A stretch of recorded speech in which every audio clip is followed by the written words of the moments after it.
gentlemen, Mila Falcha Tatu. We hope you're well. Yeah, I'm in black. There's a reason why I'm in black today, because I am impartial. Big Joe Shepp, founder and chief bloke here at the ThreeBOD Rugby Group.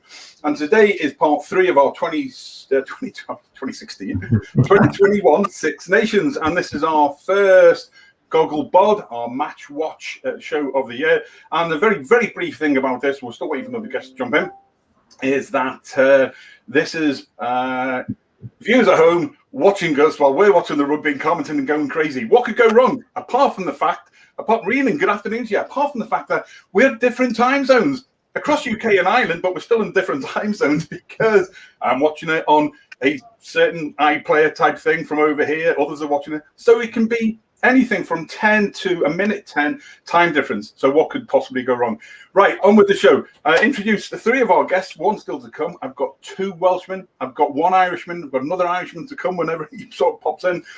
But joining us today and representing Wales and actually producing the show for me today is Brandon Smith, who is one of our triple co-hosts from our Welsh Rugby Roundup show, The Dragons Balls. Brandon, you're very welcome to the show.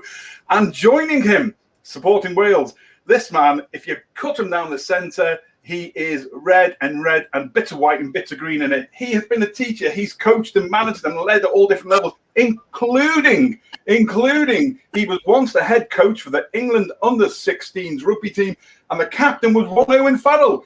He's also one half of Mam's Purse. Remember last year from the Six Nations when we had Mam's Purse, Gareth and Di? Is Gareth Rees. So welcome Brandon Smith and Gareth Rees to the show. How are you, lads? Yeah, very well, thank you. Good to be on. Good. Now, representing the Irish side today. No, I'm in neutral, as one can see on my shirts behind me. I did think about it, but we'll wait. We've got, he is go to at Rugby Kino on Twitter. Not just rugby, for his dad jokes and all the rest of it. We've got my Kino Milliard. Kian, welcome to the show. How are you? Oh, I'm great. Thanks a million. I am absolutely belting excited for this now.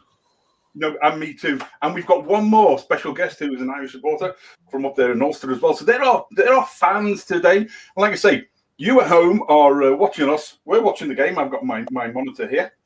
So I'll be watching the game. Might be a certain time lag as we go around, but that's all good. Very, very quickly then, before we get into today's teams, yesterday we had, first of all, we started off with France trouncing Italy 50 points to 10. And we had a historic 38 years since it last happened, where the English were beating at Twickenham and the Charioteers dropped the wheel as Scotland beat them. And I have to say, well deserved. That scoreline doesn't belie how well Scotland did. Fair play to everybody. Fair play to everybody. So, great game yesterday. Gareth, start us off. What did you think? What were your big takeaway? 45 seconds on your takeaway from France, Italy, and England, Scotland. What did you think, mate? Anything good? Yeah, there's been a lot of talk about whether Italy should still be in the Six Nations. That's a big disappointment for me because Georgia aren't good enough, and it will take a long time for them to become good enough. Italy have shown some really good patches of play in the Autumn Nations Cup and even yesterday. So that is a disappointment that there was question on the TV and everything about them still being in it. I don't know what the solution is, but I think that was a bit harsh. France were just exceptional. You know, they've got quality players in the right positions. And the 2 things they do, they win set piece ball and they win collisions. And that gives them the platform to play. And they play superbly. Brilliant, absolutely. Brandon, actually, just before you come in there was a lot to debate going on. You're right, they're all perennial thing. The scoreline, you can't take anything away from France because they were absolutely superb. And that's why, for me, they are 18 months to 2 years ahead of anybody else, really. Closest being England behind them. But the Italians, I thought, really, really did show some bottle. Franco Smith has got some well-drilled runnings going into them as well. And, they are... It's unfortunate because when you've lost that many times, and yet a number of their games, in recent years especially, doesn't belie how well that they have played. Brandon, thoughts? Yeah, very good games yesterday. I really enjoyed watching both of them. Before the Six Nations, I was a little bit like, I'm not sure about the whole no fans thing, but actually I really enjoyed it. And France, as Gareth rightly said, were brilliant, but I didn't feel like they had to get out of third or fourth gear, if I'm being totally honest. Dupont just ran the show. Teddy Thomas turned up for France as well. For Italy, though, there were bright spots. I thought Stephen Varney, born here in Wales, 19 years old, showed a lot of promise. Obviously, the try that he set up was disallowed, but he showed a lot of promise. Got the ball, went for things, so that was good to see. But France are going to be favourites. And in England against Scotland, thoroughly deserved for Scotland. Again, scoreline doesn't really represent how the game went. And England were just passive. There was no ideas. After every 3 phases, Farrell would kick the ball. I didn't understand that. And really, Scotland should have won by more. And they played in the right areas of the pitch.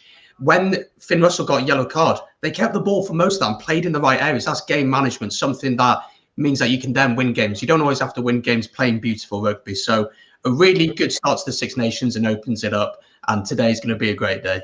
Absolutely. Keith. There was a lot of rugby yesterday. There's so much. I mean, France were, yes, sublime. They really were. I mean, they've got some absolutely cracking young players. They're frankly terrifying. I mean, people are, yes, there was a bit of, Italy again. Absolutely, their attack has improved immeasurably, even over the last year. So they deserve their place. They absolutely can do it. There was a couple of times it was a couple of inches from going through. But France, you're going to have to wait to judge Italy until after France have played a couple of other teams in the Six Nations. And that'll give us a real measure of how much better than Italy everyone else thinks they are, because I've got a feeling this France team is going to go through this tournament like a hot knife through butter. Yeah, absolutely. In fact, we're going to do something today that we haven't done. We have a private chat room in here, and the lads send the messages. Normally, I'd be hosting and producing my own show, so I can't see anything at the moment because Brandon is producing it for me today in Wales. Yes, just see Nigel. Yeah, I think I cocked up on guests today, and we're sending the wrong messages for the wrong weeks to the wrong people. So, Nigel, if you're available, jump in, because we could do with you. Hi guys, looking good. I tell you what, click on that link, mate. You look even better inside the studio. It has been a difficult week with this particular platform, Facebook, and some other things. And to sum it up, there's an old expression: as the elephant said to his mistress, the mouse, things have been a bit tight and difficult, my dear. So on that, Nigel, if I've got it wrong, mate, it is, there you go. That's the best dad joke you're going to get out of me today. Look, let's look at the teams today. Let's look at Wales to begin with. So, Brandon, very, very quickly, take us through who's going to be your standout players and what you're expecting from the Welsh team today. It's a very safe squad from Pivac. Pivac probably and should understand that he's rightly under pressure. We see the likes of Thomas Williams at scrum half, who's going to be key for us, being outstanding in the Pro 14 this season. He'll add that little bit of spark, that little bit of speed around the breakdown. Lydia comes in, will offer a lot of physicality, will offer a lot of the breakdown, and is obviously well known for his tackling. And then, of course, Josh Adams, not in the team, broke COVID regulations, and rightly so, is not in the team. So a big game for Hallam Amos, but for me, really excited to see Louis Rees-Sammet. Hopefully he can get some ball. And of course, the god in Wales, the man, the myth, the legend that is Alan Wynne-Jones, is captain, of course. So happy with the team. I don't expect us to really throw the ball about all too much. I think Pivac's a lot more concerned about the result today. Cool. Gareth, your thoughts, mate. What are you looking for today? You're on mute, mate.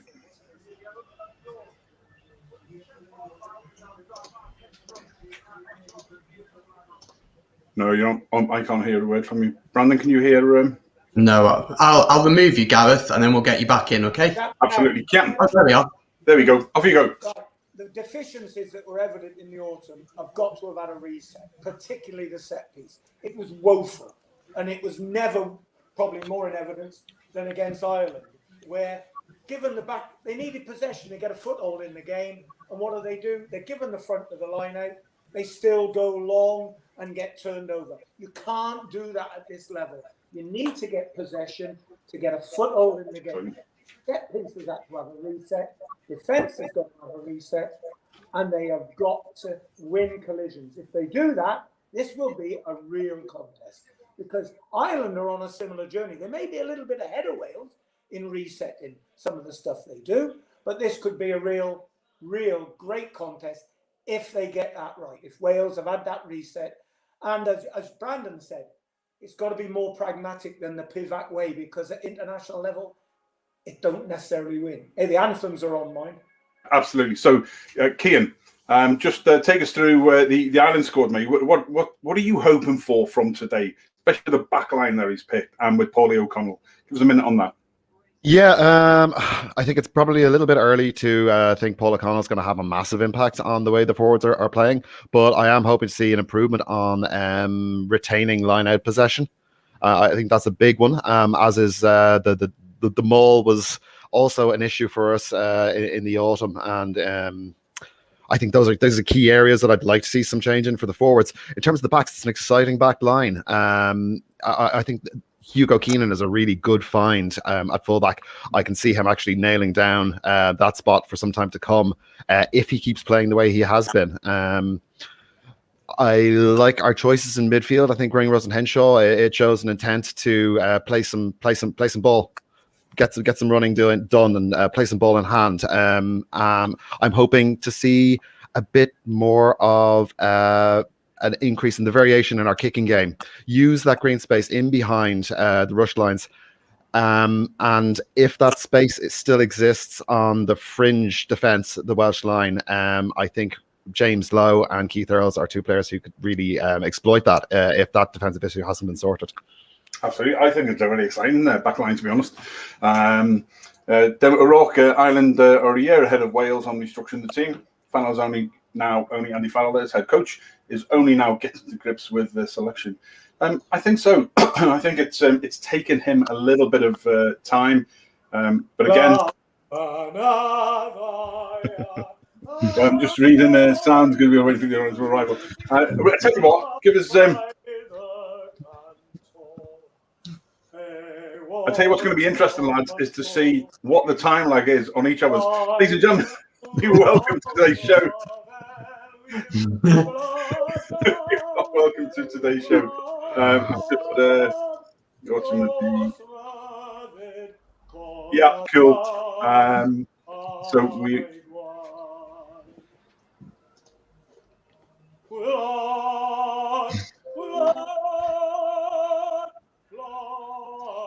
You think Johnny's fired up for this? I'd say 1 through 23 on both sides are going to be fired up. This is, as you said before, this is a must-win for both sides. It really is. I can't remember so much pressure on the first game in the Six Nations. It's going to be very tough for whichever coach comes out the losing side today. So, no. Well done, mate. I'm impressed.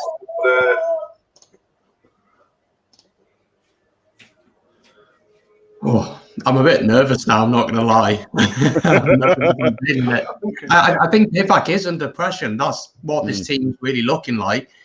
He understands he's under pressure, so it's going to be an interesting game, I think, and the opening 20 minutes is going to be so important. I do think it's going to be a cagey game, though. I think it is going to be cagey. I think there's going to be a lot of penalties, a lot of mistakes at the breakdown. I expect it to be close. I hope we will see some open rugby, but I do actually think that suits Ireland more than it suits us.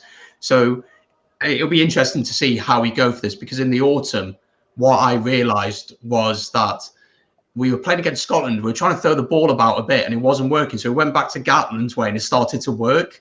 And the players probably weren't listening to what Pivac was saying. And that's when I started having question marks about Pivac. So it's going to be interesting, this game. I mean, I'll try and keep the language PC, but if it starts mouthing off a few players, I might have to say a few words myself.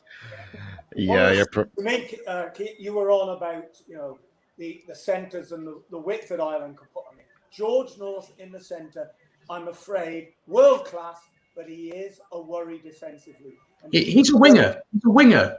I don't understand it. He's been informed for the Ospreys this season as a winger, not as a centre. It doesn't make sense. No, it doesn't make sense at all. It's a retrograde step and one that we could bloody rue. I think it's one of those days where both sides are that nervous. I've gone from my normal Malbec to a Magnum. That's what's happening. I'm even in sporting sort of black. We are hoping to get a my cock up today on the guests. There you go. It's one of those things. We are hoping to get a second Irish guest in, but it may be a half time that I'll have to go and stick a green jersey on and come back as Joseph Shepherd and do that. So there you go. I know where the mistake has come today. Actually, I've just worked it out from a message I had something before. There you go, ladies and gentlemen. Welcome to today's show. This is the first of our Gogglebox hashtag match watch games on series and our third show. And we're Here off. we go. Yeah. Kick off. Yep. There we go. Well, I'm just working out now. I'm just counting on my fingers how many seconds I'm behind. I'm just about to kick off from my end as well. Here, we're just about getting ready. We just one of the things about these shows, guys, is there is a time lag between whatever we want, and you'll see the expression on somebody's face, or the crying, the commiserations, or whatever, where the rest of us are looking at, Jesus, what's happening there? So, be welcome to today's ThreeBOD Rugby Group show. It's our live match watch along, Wales versus Ireland. Enjoy the gig. Put your thoughts up. Go on, Thomas. I'm quite happy Wayne Barnes is ref. He's English, so I'm not. It's not that that's an issue, but I think his communication on the pitch is one of the best in the world. You know what you're getting from him every time he's your ref. He communicates clearly. I like him a lot. Yeah, I think he's I have the to. top best in the world at the moment, no question. We're just kicking off now, so I'm about a minute behind you. Yeah, we're just kicking off as well. I had my issues with Barnes a couple of years ago. I thought he had issues in terms of communication and keeping discipline in teams, and also some of his decision making. But absolutely, I actually really like him now as a referee. I think he's hugely improved on all of those. And yeah, I'd agree. He's probably the top ref now. He's Nigel, but it's all right. Players. He's adjusted the way he talks to players. He communicates better. Technically, he's very good. I'm 20 seconds into the game. I've just seen a box kick already. Me too. Ireland regained possession just outside the. That's Ireland regained possession just outside the Welsh 22 from a contestable. Oh, come on, boys, please. That is drop. Oh no! Crossing obstruction. Ah well. You happy with Tomasa Williams at scrum half, there, lads? Yeah, he's a good player. He'll vary it. He's a good runner. He's a threat. They can't ignore him. And he's got a good service. And he's kicked a couple of decent kicks at where they want to do at the moment. So, yeah, I'm very happy with him. Yeah, I'm very happy with him as well. I think he is the form scrum half in Wales. Maybe Rhys Webb probably should have been in the squad over Kieran Hardy, but I think he's such a good player. And in the loose, you know, he's got that awareness of the little gaps. We saw that against France a couple of Six Nations ago now. And yeah, we need to see that. We need to see that today, because Murray's not going to be the quickest scrum half. He's not going to look to throw the ball about or do those runs really. So hopefully we can do that. We saw with DuPont yesterday just what a modern, I say modern, a younger but more attacking style of scrum half. You know, you're Gallagher and DuPont and 9 and 10 is what you need. And it's on. Go on, Tips. Very nicely done. Lee Zammit first touch of the ball there, I think.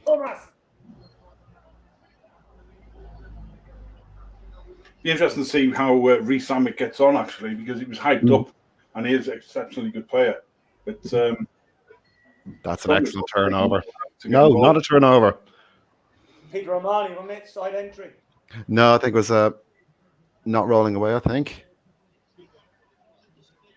Oh, in at the side. You're right.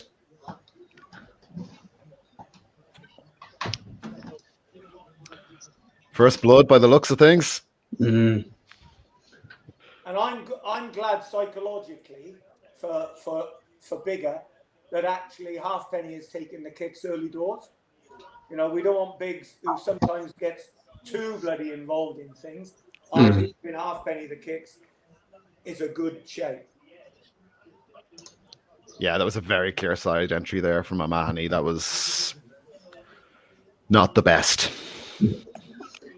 I think it's important first that we do take points like this because, again, I don't think there are going to be many tries in the game. And so clocking up that scoreboard is something that we're going to have to do because when we try and play and open up a little bit, I worry about our defence. So if we go behind a bit in the game, we're going to have to start looking to do that. And then I worry. I think it was last year, I think Stockdale had half the Aviva to play with at one point in the game. So we can't afford, I know Stockdale's not on the pitch, but we can't afford to do that today. Points and scoreboard pressure is everything. Yeah, with that tournament play, like the Six Nations is a kicking. It's a kicks win games, especially in a tournament like the Six Nations. I said to BJ, I said, if you want entertainment, go and see a circus. This is about winning. Absolutely. Yeah. That's so true today, because I'd be interested to get your thoughts on this, Gareth. I'm not saying Pivac out, but where do you feel that, how many wins do we need to get this Six Nations for Pivac to be safe and for the Welsh Rugby Union to be able to back him, do you think? It's a ridiculous tough question to answer because, he's got this review. He's got this 2-year and the review. The first year didn't go well. All sorts of reasons you can add into the way he tried to build the game and with a new coaching team. But quite frankly, if they third or fourth would be a pretty good return. And I think he'll be given leeway to then try and build and introduce other players. If we're fifth, I'm afraid, he's on very, very thin ground if we get fifth. I really do. Because you need 2 years if you're going to change it in the lead into a World Cup. Yeah. I am literally just caught up now with the 3 points. Shows you how far behind I might be. No change there then.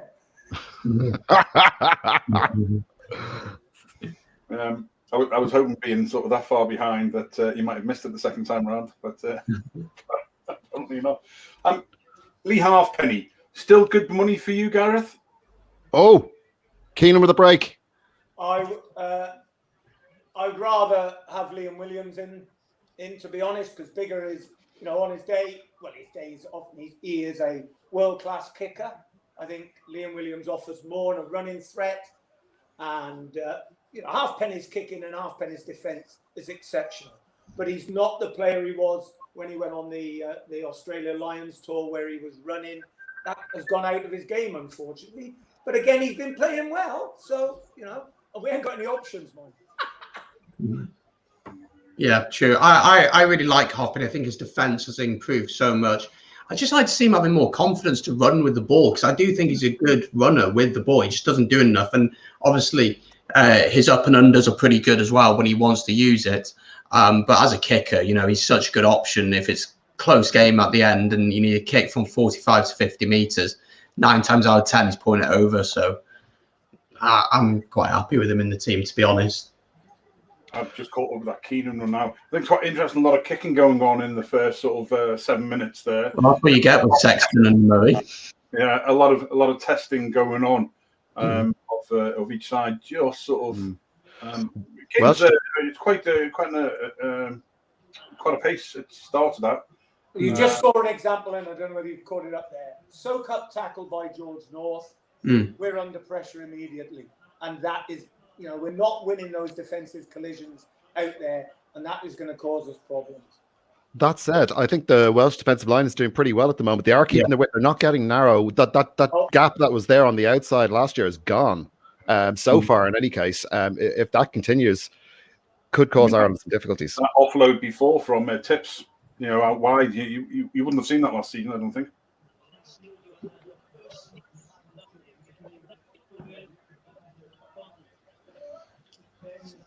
Brandon, how long do you think realistically has Alan Wynne got left in him career-wise? He can go until he's about 80, can't he? How long till the heat death of the universe? No, I think he's like an old wine. I think he got better with age. Over the past year, you maybe have seen a little bit of a decline, if I'm being totally honest. But I still think he's a quality player. He starts Wales 100%. I would start him for the Lions, personally. I would, for his leadership as well, and I'd make him captain of that tour. Really good chance? I don't know, is the honest answer. And it's like Jake Ball's in this squad, and yeah, he's going back to Australia at the end of this season. Is there much point having him in there? Could someone like a Seb Davis from Cardiff Blues be in there, or someone like that? So, but Jake Ball's a huge ball carrier for us, great option in the line out, and has actually scored a few tries for us. So, I think the thing with Farrell, with development and being effective at this level at this present time. You know, Beard is a great maul splitter and things, so that's probably, and he's adjusted his height in recent games to go lower. That's probably why he's in. But Jake Ball is a hard man who carries hard tackles well, and you need people like that to get a foothold in the game. Good take. 17 kilos difference in pack weights in favour of Wales. I suppose that's much nowadays. The size of my left finger.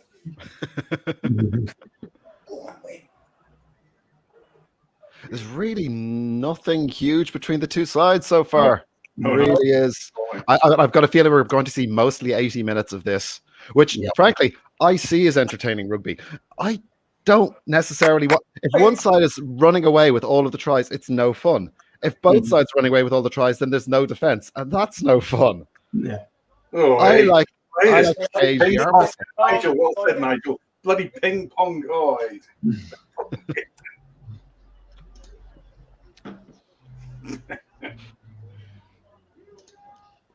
But I said this at the start that this game is going to be a cagey affair, and it's going to be for the first 20 minutes as both teams suss each other out, find out the weaknesses. Again, you know, some of the nice little knock on there. We love to see that.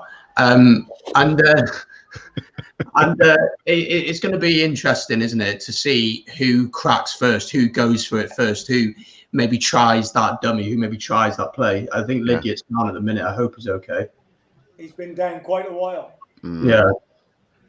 And equally, it might be which team is a little bit too conservative. If something is on and the players trust themselves and it comes off, that can raise an entire team. You know yourself, there are those match moments. One player can do one thing and everyone goes, lads, we can get behind this. We can drive on. It's just that little crack. You can just start hitting it. My lad's just texted me. You know, he's a physio, and he said Lydia is buggered. Yeah. Well, there's no one around him when he went down. He went down on his own, didn't he? So lost Gareth. It was kind of in the tangle with Earls there. I'm on a. He might have even tripped on a foot or something, a stray foot. So it's not looking good. And as an Irish supporter, you don't like to see this. Absolutely. 100% don't like to see this, regardless. The sad thing is that, you know, he's been there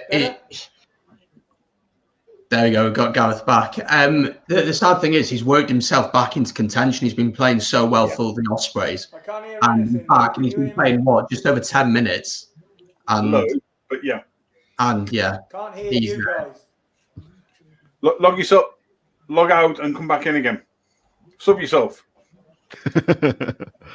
Brant, when Gareth comes back in, can you have a look at it manually?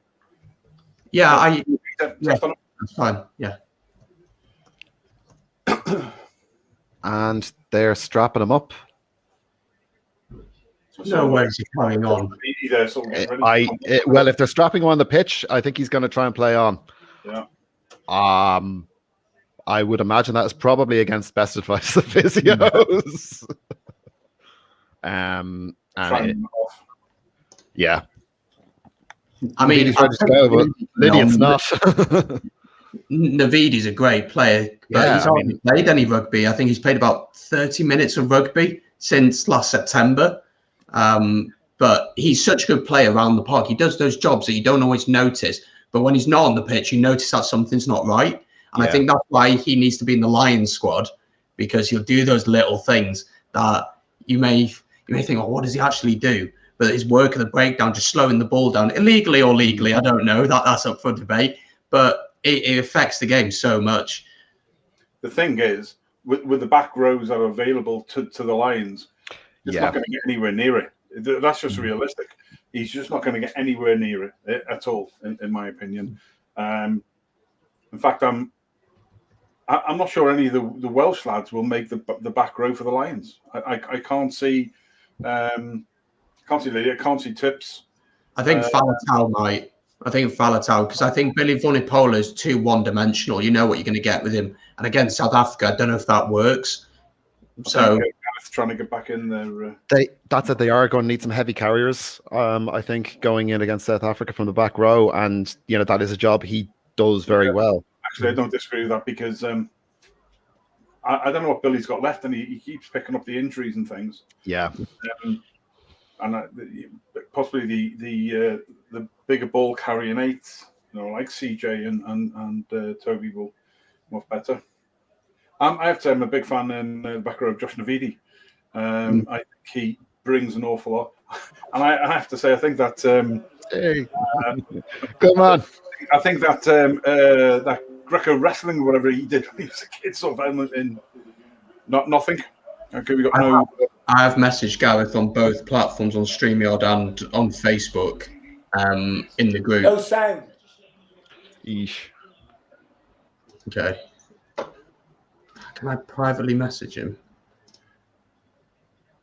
Yeah, you can in. Okay, Lydia's off. Messenger chat. Yeah, tried to play through on the strapping. Yeah. Oh, it hasn't. And the thing is, there's no point trying to play on like that. No. It's best to get him on. Okay, Gareth's logging out and he'll log back in. That's fine. Yeah, it's silly to try and play on there, in my opinion. Yeah. It looked bad. You could say it was bad, and I hope he hasn't damaged it more by trying to play him. Yeah. Well, this is it. I mean, it's personal motivations versus kind of the good of the team. You want to help your team by being there. You can't help if you're not there. But at the same time, your emotions are probably overriding the judgment call there. Yeah. Can you hear me now, gents? Yes, mate. Yeah, Loud and clear. Good. So I am on. Oh. No, okay. It was broken play there for about half a second. Come on, boys. Get in, Navidi. Speed this up a bit now. My picture is frozen on iPlayer, just looking at little Conor Murray. That's your favourite player, isn't it, Joe? Should we talk about Conor Murray? He's haunting me, I think he's an ideal prop lad. Karma's coming to get you. So, yeah. I need to take a photo of this because this is just frozen. Okay, I think this is the first Irish feed to the scrum. Yeah. Porter could create mayhem again, like he did. Yeah, well, the first two scrums were, they both went down, but they were far enough along that the ball came out. So it'll be interesting to see. From a Welsh perspective, I understand that Carey's not playing because he melted him during. Yeah. Could be. This could be it. This could be trouble. Could be a card. Yeah, I'm not really seeing what I'd call a wrap with the arm on the striking shoulder. Left shoulder on the head. Yeah. This could be serious. Yeah, this could be bad. Georgie. Like on an iPlayer, you get abs halfway through a program. George North has jumped for a high ball here, Joe, just for you to know. He's gone for the ball's kind of bounced a bit. He's gone for it. Oh, we're looking at a different one actually now. Yeah, this is different. Yeah. It's Romani. It's O'Mahony on a clear out on the ruck, and That's shoulder straight to the neck. That's a yellow at least. At least a yellow, in my opinion. There's going to be an issue there. Yeah. He's led with that. That's a yellow for me, unfortunately, Pom. It looks like a card. Might even be red. That's with force to the head. There's no mitigation. Yeah, upper arm. Yeah.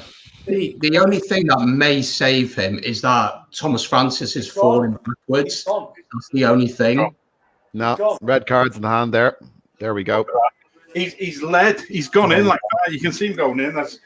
I think if you get away with a yellow, we'd be lucky. That's a red. No, he's gone. Yeah. Oh, is he gone? Is he? No, he's gone. That's a red. Yep. That's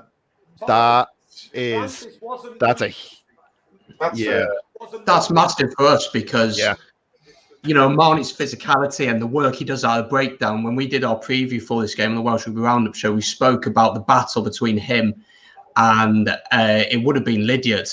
So talking about the battle of the breakdown and how important that was going to be, and him being off now, that's a massive thing for us. Hopefully now we can get ball out to likes of North, to likes of Louis Summit, and try and do something. But I mean, it's the law, isn't it? And people say rugby's going soft. Well, if you're charging someone at pace with your shoulder, I mean, speaking about concussion and things like that, it's you just can't. It's absolutely fair call. Like, I'm not arguing with it at all. It's a huge problem for us now, though. I agree with Brandon. And it's that bit of quality play. It's that bit of balance with aggression with Palmer times and some others. But that's Well, the thing is, you see, we're 2 years or more down the line of of these sanctions. Changing player mentality and attitude has had time to bed in. So there's, you've got to be ultra careful. Come on now. Come on, boys. This is a huge test for this Irish side now. I mean, we're staring down the barrel of 65 minutes with 14 men on. Hopefully, actually, it might be the blessing they need to gel. Maybe. But I have to say, I'm not sure this is going to do O'Mahony's selection chances any good. And he's gotten a red. There's going to be a citation committee hearing after the game at some point. I can't see it going well for him. There's not really any indication in that. So, but Wales have lost another line out there. Ryan took that one pretty easily, and you've got to function. Oh, I'm Ken.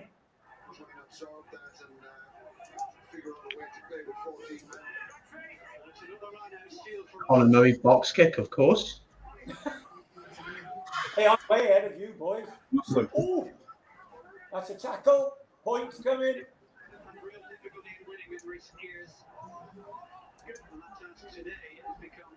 Yeah, Wales making yards here pretty much every time they come to the line. And the Reedy, big carry.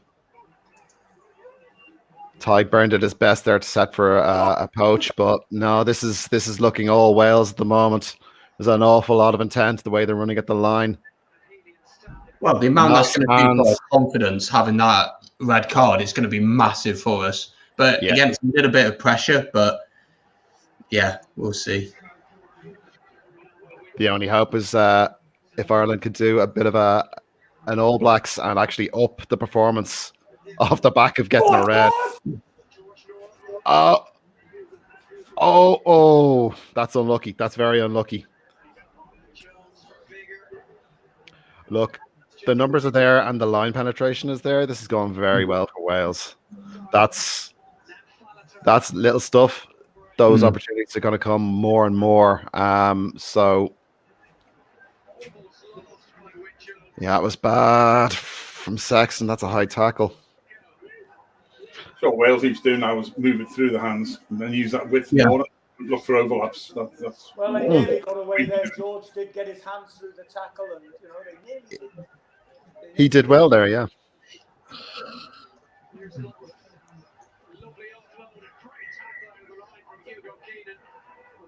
Is he going to look at this high tackle, or is he? No, I don't think it was soft. No, it hit, I think, around the top of the chest. Oh yeah, the contact ended up being high, but there was nothing really in it. He's waiting for the kick, but there's also an injury. I think we take the points here as well. To be honest, we just build that score. We take absolutely the corner here. We take the points, and halfpenny is so. Yeah, look, all the pressure is on Ireland now. Absolutely. Take your points. Okay, let Ireland build up the penalty count. 17 minutes 20. 17 minutes 40. 8 minutes 10. Yeah, I'm pretty much on the same as you. Okay, so we've got a difference here. Ladies and gents, from about 40 to 50 seconds, which is got a question for the panel, Joe. Do you want to stick up? Yeah, stick the comments up. Put the question up. Let's have a question. Here we are. From Paz Parry, English, sorry boys, without game time at a decent level, shouldn't be going with the Lions' views, fellas. I'll give you mine. I think that there's a long time between now and I think the Lions tour will go ahead in next February, which I hope it is in South Africa. You know, our overall ThreeBOD Rugby Group views that it is South Africa, not the UK, supporting the petition. I think, therefore, there'll be enough game time between now and then, Paz, to be honest, to bring people back into play. Yesterday, Scotland were great. Take nothing away. Scotland were great yesterday. Ooh. But the England mistakes yesterday that led to 15 penalties, 146 tackles with 24 or 42 missed tackles, some ridiculous amount, was because some of the players had not had enough game time, and that couple of seconds difference was causing the penalties and the missed tackles and stuff like that. So I think, for me personally, there's plenty of time, and should there be an English representative there, they'll be up to speed in it. But we all know the squad will be 14 Welsh and one from another nation. This temporary class is permanent. These boys will get enough rugby, and Gatland and his selection crew won't be judging it on one game. Will they, though? I mean, yes, some of the Saracens lads, essentially the English team, are going to be getting minutes during the Six Nations. But what after that? We don't even know if the championship's actually going to happen, by the way things are sounding at the moment. Saracens played Ealing Trailfinders yesterday and lost again. Yeah, they've lost them twice now in that competition. They're bottom of the table. I tell you what's disturbing me on a minor thing. This is a brand new pitch and it's rubbish. It's had a what's it called? It's had a hospital on it for the past 6-7 months, hasn't it? So it's been regrown. I mean, they take all the grass out and have regrown it, but it's it obviously hasn't had time to bed in, has it? And it looks as though they've watered it or left the roof open. It won't break up because of the plastic that's sewn into it, but that's a minor thing. The neck there raises a good point. He thought that you might have seen an England rally in the second half yesterday. I think 12 minutes they were, but Scotland held them well. Ireland doing quite well since the restart there off the last Welsh 3 points. Knock on from George North in the 22 within the phases after receiving the kickoff.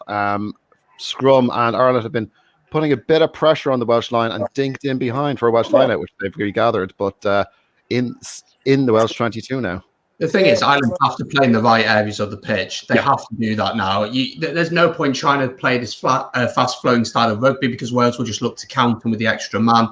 That's something that we'll look to do. But it's like Scotland when they had that yellow card. They played in the right areas of the pitch. Yeah, and I'm glad to see that they've actually recognised they needed to make that tactical change and have actually done it. So, well, it looks like they've done it anyway. And not getting much yardage with ball in hand, so kicks in behind. I don't know if the Gary Owen is the right call there, but it was just giving possession away.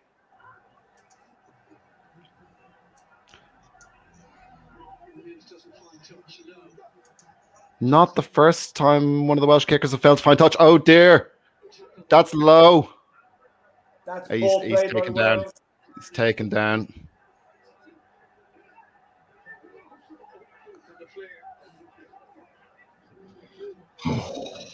Get off the line.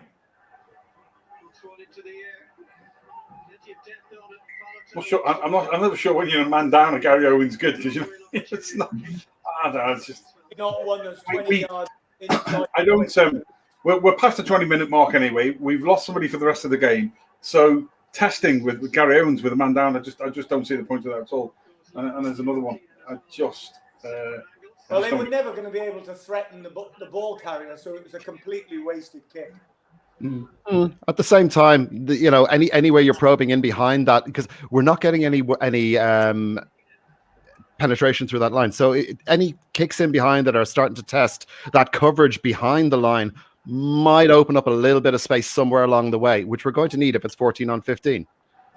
So I can see some sense in it. It's not really. Yeah, I'm not sure inside the 22 is where to do it. Is the only thing. The Welsh defensive line is good. and it's up quickly. We're going in pods. We're going in two, which is something that, you know, we have that extra man, so we might as well do that. It means that someone can tackle and then someone can straight away be trying to get over the ball, because if we can get quick turnover ball with the extra man, with the Irish defence stretched, then, you know, and Louis Rees-Zammit, who has pace for days, he's ridiculously quick, that could certainly be something that we look to do. James Ryan is down. I don't think he's badly hurt. Nah, it's one name. Sexton is chops in. Of course he is. He's only happy when he's not happy.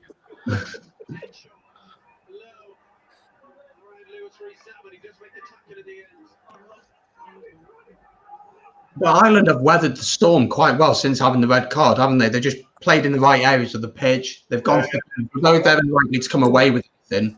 Oh, for Johnny Williams, and it didn't look.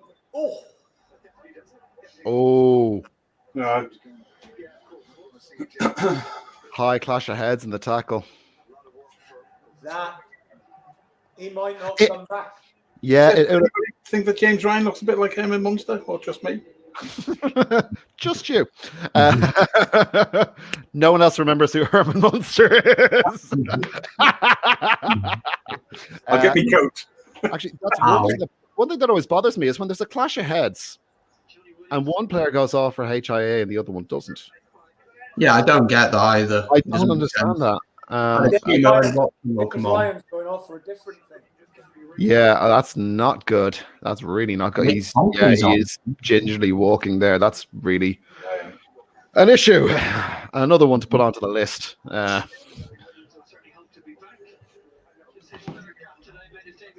It always amazes me in rugby with this HIA, because we have this in rugby and only now football are looking to bring it in, which is crazy to me that it's taken that long for other sports to really clock on to what should be done with head injuries. Considering the amount of money they play for him, they don't. Yeah, they don't look after him.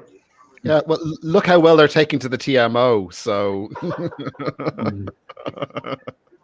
yeah. Right. Tompkins is on for Wales. A bit more of an attacking threat, isn't he? I'd say than Johnny Williams. So, defensively, they were using Johnny Williams as the go-forward player to a degree. Now they've lost that. Just seeing the comment there from Dave Topping. It's going to be a long afternoon now. Dave Topping, White Walker #1 to the White King, one of our co-hosts of the Ulster Rugby Round Show. Dave Topping, I've sent you a private message, mate. If you're free and you want to jump in the show, click on the link. We'll be glad to see you. I have to say, Ireland did very well at the scrum there, having just lost one of their locks and only having 7 men in the scrum. I'm surprised Wales didn't attack that more, frankly.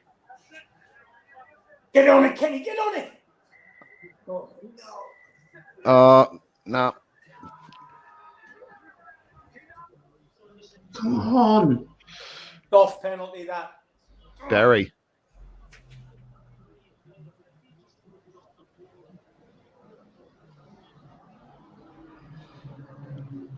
Oof.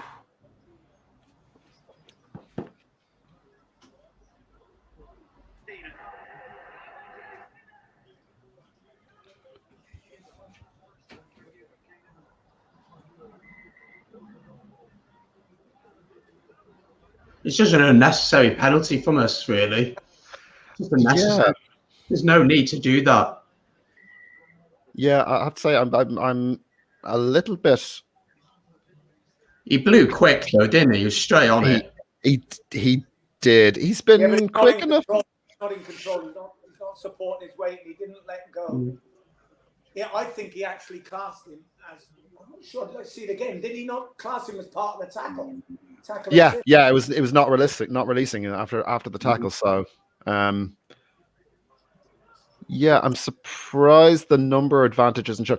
In fairness, though, it will show more as the game goes on, especially in the final quarter. I mean, I know we'll be able to put fresh bodies on, but playing 14 on 15 is an energy sapping thing. This is so.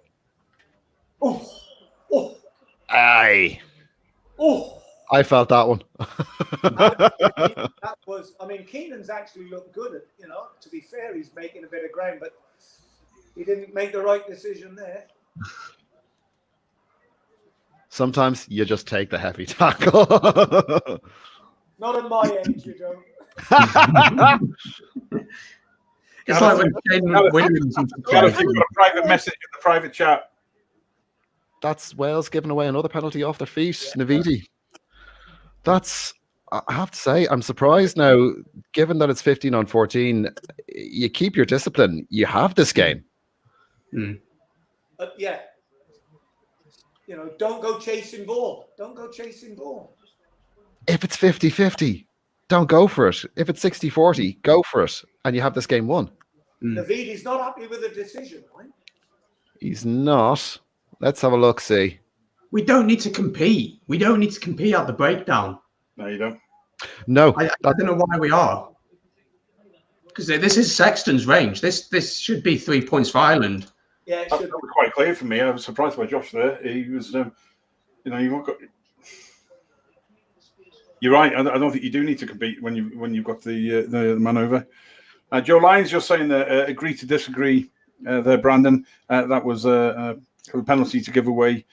He was looking too slow and frustrated, and if he got in the way, that eats to the psyche of the Irish. But he didn't get away with it. Now we're going to lose.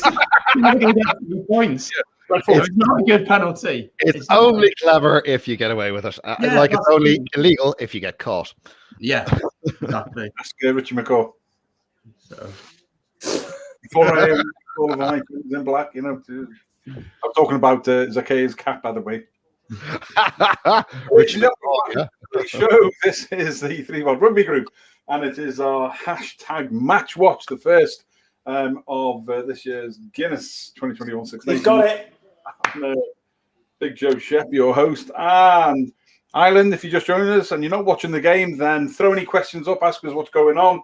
And the panel of experts here, which is Brandon Smith from the Welsh Rugby Roundup Show, Kino Milioff from Rugby Kino, and the great Gareth Rees will answer the questions, and I'll just stand here and try drinking my Melba and try and add an odd bit of value where I can.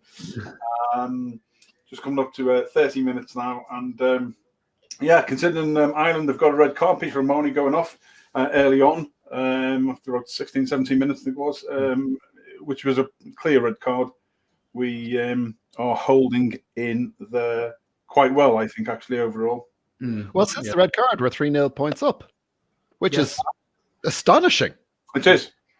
It is. But I think we have to bide our time, though. There's no need for us to try and rush here. We don't need to. Do you know what? I tell you what's been akin to when Finn Russell went off yesterday. I thought it sort of genned Scotland a bit more. They just kept on going as if they had 15 men on. Well, they didn't get many points out of it as they should have done, but it was good. Yeah. Wales haven't actually been in Ireland's territory apart from through the foot. No. In fairness, though, it is easier to play. Like you've still got 15 men for 10 minutes, more than 65 minutes. It's long-term fatigue. Training. Yeah. I think at this stage, Ireland probably look like they're probably looking to try to get to half time playing like they're 15 men on the pitch and then regroup. Whereas Wales don't seem to have changed. The Welsh side, they don't seem to have changed their tactics much at all. It seems like they've had a plan A going out and they haven't adapted that on the fly. Which, you know, maybe that is linked to having a relatively new coach under pressure. He's like, lads, whatever you do, just stick with the game plan today. Don't want you going back to the way, you know, Gatlin coach, I want you to play my game plan today. Trust me, it'll work. Yeah, we discussed this. I was discussing this with Gareth before on a call earlier before this, and just how much is the player power in Wales dictating not only the choices but also the style of play, both beforehand and actually what's happening on the pitch. Yeah, I think it's quite a big issue. We saw it against Scotland. We were trying to play this expansive style in the Autumn Nations Cup, wasn't working. Players reverted back to Gatlin style, and we started to do all right. I do think it's an issue, but I'd say it's more of an issue for Ireland, to be honest, because you look at someone like a certain Cooney, who's not making it into the squad. Is that something to do with Sexton simply not wanting him as his partner and just wanting Conor Murray, or am I looking too much into it? Maybe I am, but I don't think it's a personality clash between Cooney and Sexton. I sincerely doubt it. Cooney has to be in this squad. It doesn't make sense for him not to be. He's the best scrum half in the Europe except for Dupont, I'd say. But is he the best scrum half for the system that Farrell wants the team to play? And I think that's really what it comes down to, is that there aren't really I'm not sure there's space for loose cannon play. I think Ireland are looking to evolve into a little bit more open playing rugby. And we have learned to judge this. Conservative. But conservative, set piece based, territory based. Oh, that's good from Wales. There was a lot of pressure on there. No, it's coming back.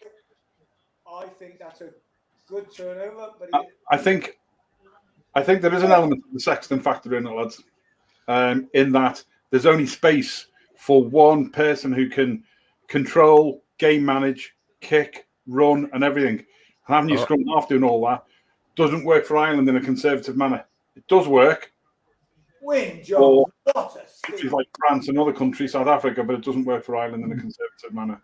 I don't think we'll ever be anything more than conservative with a bit of flair. I think. What is the call here? I don't know what he's done wrong.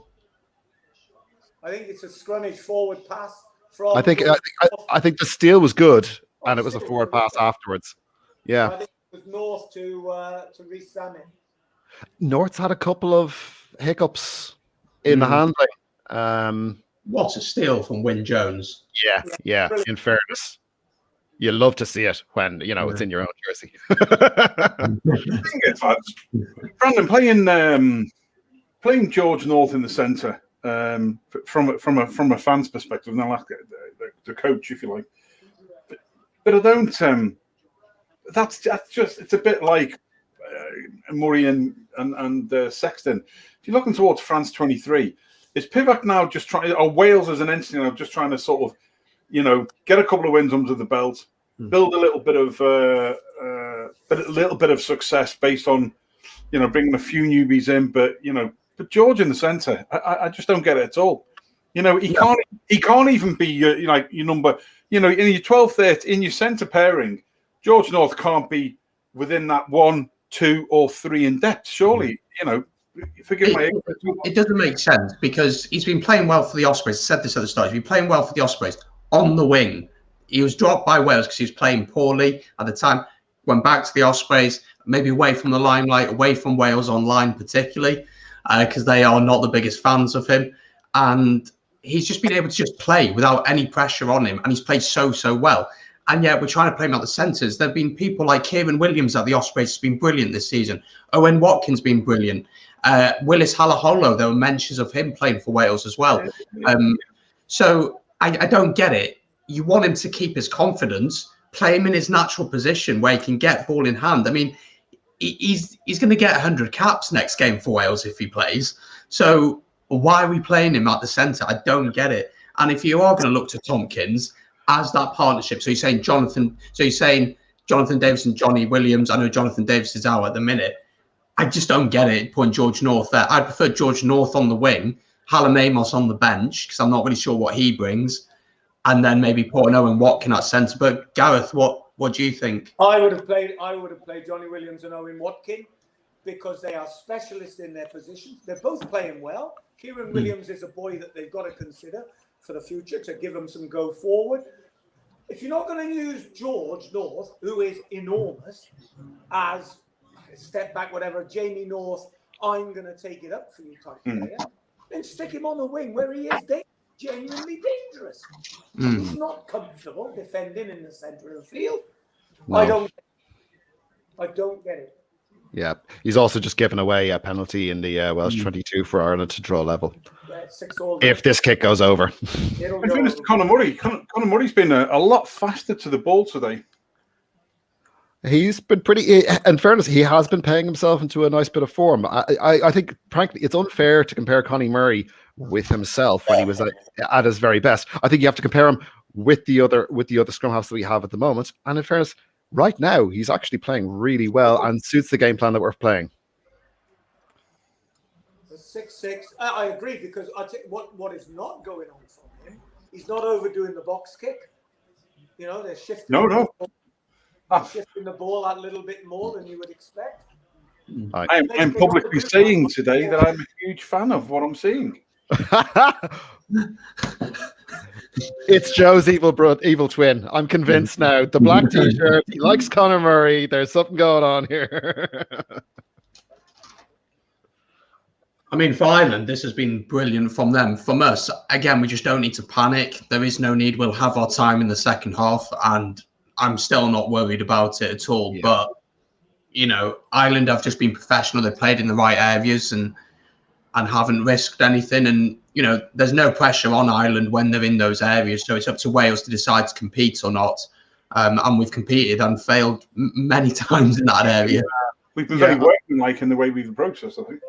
Yeah, I think though you'll see a change in the Welsh approach after half time. I think they will regroup. Slightly worrying for me that as soon as Omani went off, Wales had the ball, got some go forward. Since then, we've hardly any ball and we've had very little in the way of go forward.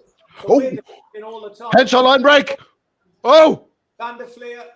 Hell, is he short? He's short. He's short. No, it's over. Oh my God! I think. Tadhg Beirne. Yeah, because Tadhg Beirne took it on. One of the great things about the lag and delay is I can get freaking uber excited again. Trying to hold it in and be professional. You can talk us through the action replay afterwards. Well, it was a midfield break. Is it Henshaw? Switched it back, yeah. Oh, it's poor back against the grain. Oh, no. Van der Fleer off. Van der Fleer, come really fast there again. Oh, here we go. Very fast. Like I actually missed the try because I was looking at it. I was like, "Oh, next phase," and it's like the phase is already done. Oh, through we go. Go on, Robbie. Here we go. Josh Van der Fleer, and he's in, stretching. No, just short of the line. No, can we get a try? Oh, and he's over. We've just got a second try in 2 minutes. Damn. Tadhg Beirne is a good player. It's that background, isn't it? That Sexton always does. We know it's coming, so why? Tadhg Beirne should be in there. I tell you, I've been saying all along, in 2 years now, that I wanted to see James Ryan and Tadhg Beirne in the second row. You know, now, it depends on who you're playing. I will quantify that because I think Ian Henderson brings a massive amount for when you're playing a different style of game. I think Tadhg Beirne for like turnover style stuff on a faster running game against Wales, but against someone like England, I'd probably have Ian Henderson starting, if I'm honest. There's three good players. I just think Tadhg Beirne is an all-round footballer. I think so too, mate. I think so, and the fact that he can play across that back row, second row or on the lock, his capacity, it's a bit like Maro Itoje, isn't he? Yeah, I should put him to Maro Itoje. He is an athlete. Very, very, you know, he just doesn't give the penalties that Maro does. But Tadhg Beirne is... Don't get me started. That's it. I mean, I do have some concerns still around Tadhg Beirne's game. I'm not sure he's quite as crisp in the line out as he could be. He's not as good as a jumper as you might like in the second row. He has less of the classic second row profile as you'd like, potentially. What you lose in the jumping and possibly in the scrum, you gain in the open play. I think. Stuff like that. He is more, I think in a more modern parlance, he's more interoperable. He's like a 5.5. He's a half. He is a multi-dimensional player. I think he's terrific. Yeah, I'm a huge fan. I have to say. I'm just sorry. I wasn't worried. I'm a little bit worried now. You can't. Oh no, not another one. I'm a little bit worried now. Oh my God, who gave that one away? Tiprick. Oh my, that's. So well, you got your gather now. It's lads. Henderson's on now. You have gotten on the wrong side of the ref today. Really, at the breakdown. There we go. Ladies and gentlemen, just joined us. Welcome to today's hashtag Match Watch, the first from the ThreeBOD Rugby Group, as we are now of the 2021 Six Nations Series. watching Wales versus getting beat by Ireland. Ireland down to 14 men after flanker Munster's Peter O'Mahony was sent off, which was nope. Just come up to and now, and I have to give a shout out now to the Schnauzers in Rugby Group. Jocks of Don Martin Mead and Mick Penrose. Lads, you're welcome. I hope you're well. I'll catch up with you all soon. Oh. Oof. So the clock's in the red. Yeah. Whistle's blown. And James Lowe picks it up and runs with it. 14 men to 15. And he goes, let's have a go. He doesn't know any difference. No. It's like Bob. He'll just run. You kick, he'll just run. One direction. That way. Yeah. Yeah. No, that to me though, that is the wrong choice. You kick the fucking ball out. Thomas Williams could be going off. I'm telling you. Yeah. When he come back out, he'd seem to pull a fetlock. Yeah, he didn't look happy there, just as they cut away. That doesn't look good. They've cut away for us now, so I just saw him in a bit of pain. What was the incident?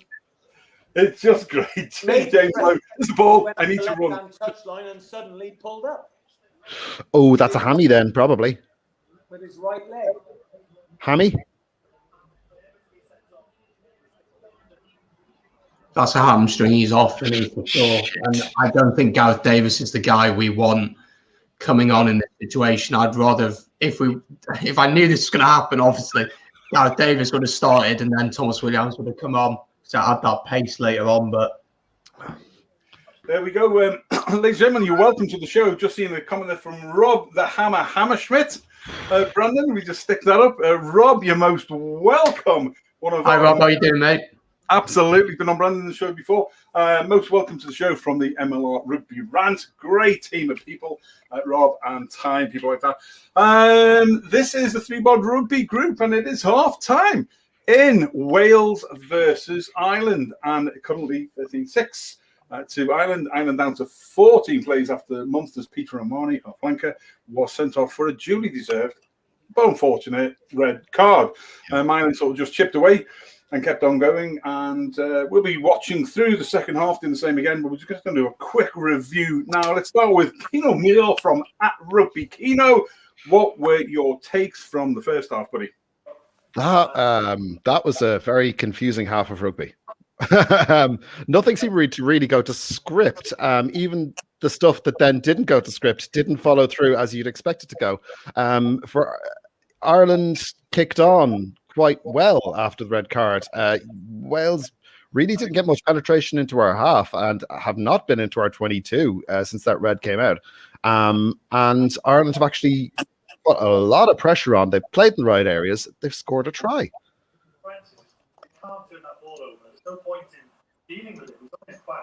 Ahead at this stage. Because I can't really figure it out any other way. There's a little bit of the psychological issues there, maybe in terms of they expected to have a de facto advantage, but didn't change the way they were playing to take advantage of that advantage, and are now on the back foot and doubting themselves potentially. Look, I'm pretty sure we're going to see a different Welsh side come out in the second half. I think they're going to be the hairdryer treatment's going to happen in the dressing room, for sure. But I think that's probably what they need right now. And this game is still for the winning. Really, it's this Welsh side's game to lose. Like I said, Ireland responded well, but to be able to keep up the level of energy that they're expending right now for 80 minutes is 65 minutes of 14 men. Yeah, it's going to be tough. Gareth, have you got earplugs? Well, do you want to shut me up? Yeah, no, no. You sound... No, we just want to talk about you behind your back on the internet. I'm going to have to go put a green jersey on now. I've been far too leveled and mellow in this first. I mean, even Dave Toppin, you've got it quoted now. I was actually complimentary to a scrum half. What's going on? I clearly Quite clearly. And Eduardo Antonio from International Rugby. If you watch him, mate, I've got a nice Argentinian Malbec. It's one 2 bowls, isn't it? Magnum. There we go, and it's going down very, very well. As is the Irish victory so far. Brandon Smith, what do you expect? It's not a victory. Don't call it that. Half time. It's not a half. You win nothing at halftime. You might get a segment of an orange. That's nothing's won or lost at halftime. But right, bearing in mind that my head and my heart before when we were doing the predictions, my head and my heart had to go on what I'd seen in the last 18 months. I've gone back to Mark Mead from the Schnauzers and Rugby Group. My blood pressure would love to be flying the wall in the change room at half time. Absolutely. Hope that you are all well, brother. I'll chat to you all soon. You and Joxer and Mick. I think that my head and my heart, based on the last 18 months, I thought Wales, notwithstanding everything they've been going through in the last year, would still be probably too strong for Ireland, which is why my heart said Ireland, but my head said Wales. But then my head also said Scotland yesterday, and it was true. But I think that Ireland have played a very assured game, testing things for the first 20 minutes. Both sides were exactly the same, testing things for the first 20 minutes or so. And then when we lost Peter O'Mahony, it was carry on normal jogging and looking for opportunities and then taking the points away. And it's been a workmanlike, assured performance, and that try was great. That try was just sort of building. So for me, that's why I use the V word, because I think it's been really good and almost galvanised Ireland losing Pomerleon. Second half will be interesting to see. It will be interesting to see. But I think you'll see Ireland. I think you'll see Ireland take 6 or maybe 9 points in the first 20. Just to consolidate it more. I can't see a lot more of the open play going too much because it takes an awful lot out of any team. So, but we saw just before the end there, James Lowe, the ball was there, he picked it up, he did a bob, he just ran. So that's also in the psyche. So you can't beat that at all. Brandon Smith, Wales. What would you be looking for in the second half? Well, apart from 3 points, it's not been good. I'm going to be totally honest. At the start, I was like, "Oh, this is all right." Ireland have had a red card. We're up. We're doing all right, and we're feeling good. So yeah, I think on the whole, Ireland absolutely deserve to be in front, in the dominant side. I'm just going to leave for a second for TVs coming through. So yeah. Ireland, fair play to them, played in the right areas of the pitch, done the simple things well, forced Wales to make the mistakes, gone through the phases, not done anything ridiculous. The try is just typical Sexton, isn't it? That wraparound, but the tackling was poor for that. Tipuric and Falatau both on Henshaw, I believe it was, who got the breakthrough. One of them has to take him down, in my opinion, there. And then it's just really good support play from the Irish. And it means now we're going to have to come out in the second half and play a little bit more. Our kicking game has been quite poor. We just kicked and with not much intent, to be honest. There's not been much behind that. And we've seen one run from Louis Rees-Zammit. He beat a couple of defenders, which was good to see. As we said before, me and Gareth both said George in the centre doesn't work. It hasn't worked. And a lot to do in the second half. But from Ireland's point of view, you'd be ecstatic with this. And the question is, can you keep up with it for the next 40 minutes? Because that's the big challenge now, isn't it? So the next score in the game is crucial. If we can get out and get an early score, I'll be probably a lot more okay. But if Ireland get a try, it means we have to chase the game. And, we're in a different kind of system and things like that now. So, it'll be interesting to see what happens next. Absolutely. Gareth. Right. Yeah. Now, is this better? Yes, mate. Spot on. Right. Okay. Well, yeah. For me, Wales started quite brightly. You saw a few things. We got a little bit of go forward. When the red card came, you'd have expected them to kick on a little bit. But they're still not winning enough collisions with the ball to stress the Irish defence, to pull them out of shape and to expose it. As a consequence, Ireland have played slightly more pragmatically and deserve to be where they are because they've actually got a little bit more go forward. And, they're dominating those collisions. Brandon's absolutely right. Henshaw stepped inside Tipperich. There should have been a fold inside to cover that. That it should have been a fold down to cover that. It didn't occur. That is a defensive system lapse. And you can't afford that in a game this tight. And Wales have got to up the tempo, win the collisions, and keep the ball. But they haven't done that for 20 minutes. It'd be quite interesting to see the positional and possession stats in that last 20 minutes because they don't reflect well on Wales, I'm certain. Mm. I was just looking at. I was just trying to put David Toppin's comment up there, then suddenly realised I'm not producing today. I can't hear anything, gents. Have you got us? No. Hear everything. You're gonna have to read your thing. Dave Toppin says it's going to be a cracking second half. They are managing the game very well. Ireland are managing the game very, very well, and I think it is a good one to see. I don't think it was going to be a day. I said before the game that with the backs that Coach Andy Farrell had picked, I was expecting to see the ball going through the hands more, especially having Henshaw and Ringrose in the middle. And we have seen a great run by Robbie Henshaw, but Josh van der Fleer on the swing. I think that's the difference with putting someone like Josh van der Fleer in, where you've got more of the running back row in the game, and you would potentially you'd have somebody else different if you're playing England, etc. It is a good management of the game by Ireland overall, and they've absorbed the loss of Peter Amon in the first half very, very well, and I think it's gone good. What, Cian, would you like to see in the second half? What would you like to see us do? Yeah, still try and play some open rugby, or just manage the game and get the victory? I don't think I'm going to use football parlance again for a second. I don't think you're going to win this game by parking the bus.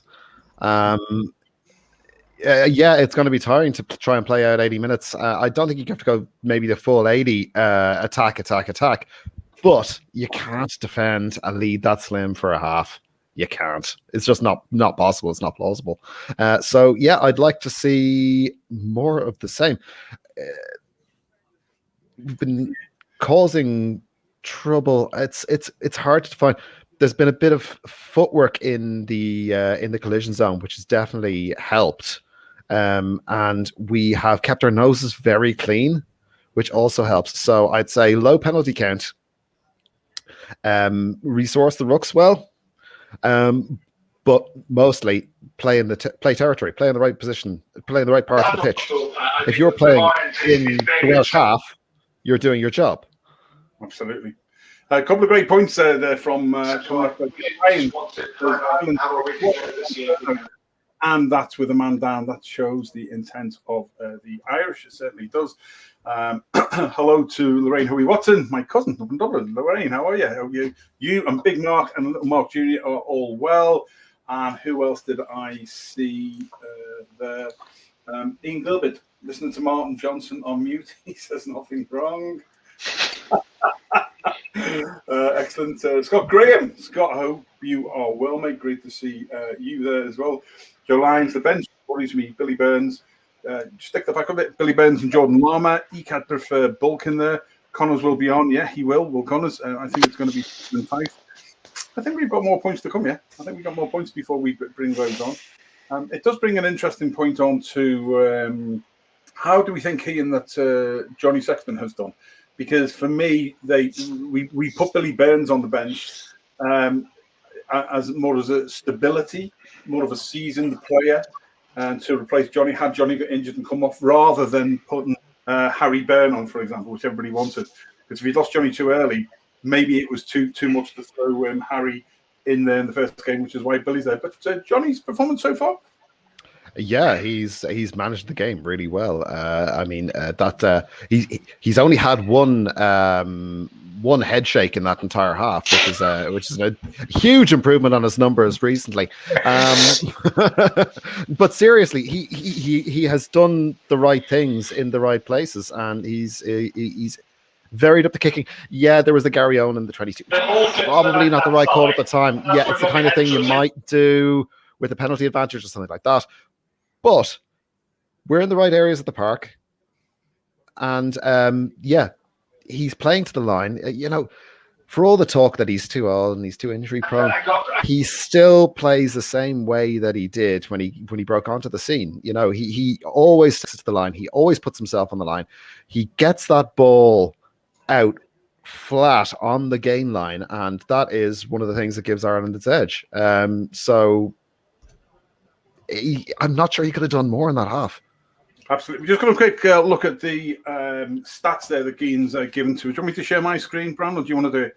I can do it, mate. That's fine. Go on. I'll do it now. Just have a look at the stats that our stats man, Cian, has provided for us for the first half. Ladies and gentlemen, if you're just joining the show, you are more than welcome. This is the ThreeBOD Rugby Group, and it's our hashtag match watch. Wales versus Ireland. I'm Big Joe Shepp, your host, founder and chief bloke of the ThreeBOD Rugby Group. I'm joined today by @RugbyKino, this is Kino Milior, by Brandon Smith, who is one of our triple co-hosts of the Welsh Rugby Roundup show, and the man who is Welsh through and through, but once was head coach for the England under-16, and his skipper was one Owen Farrell. We're joined by the one half of man's purse, Gareth Rees. You're welcome to the show. We're just looking at the stats there. Cian, take us through them. Sorry, I'm slightly distracted because the second half has actually started. Very quickly, I mean, the possession and territory stats are overwhelmingly 6-4 in favour of Ireland, which is surprising given the man down.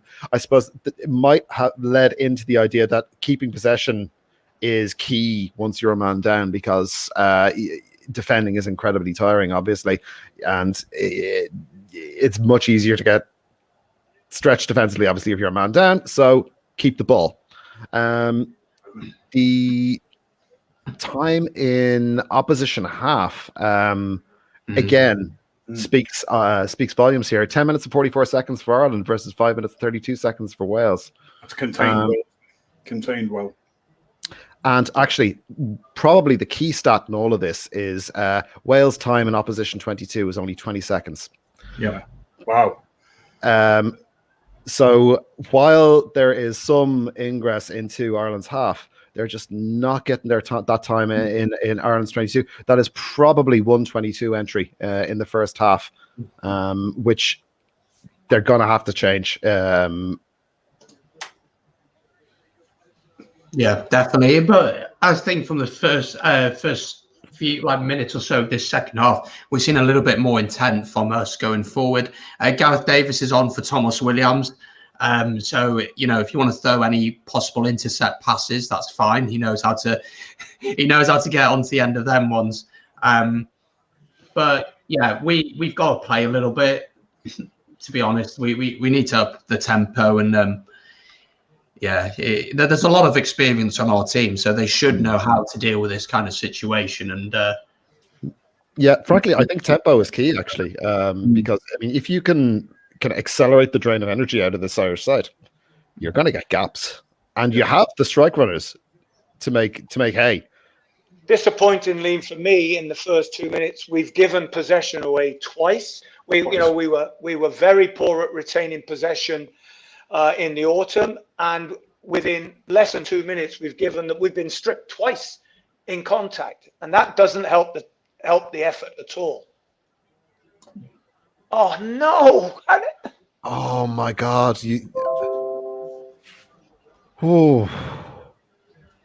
There was an advantage there as well. Oh.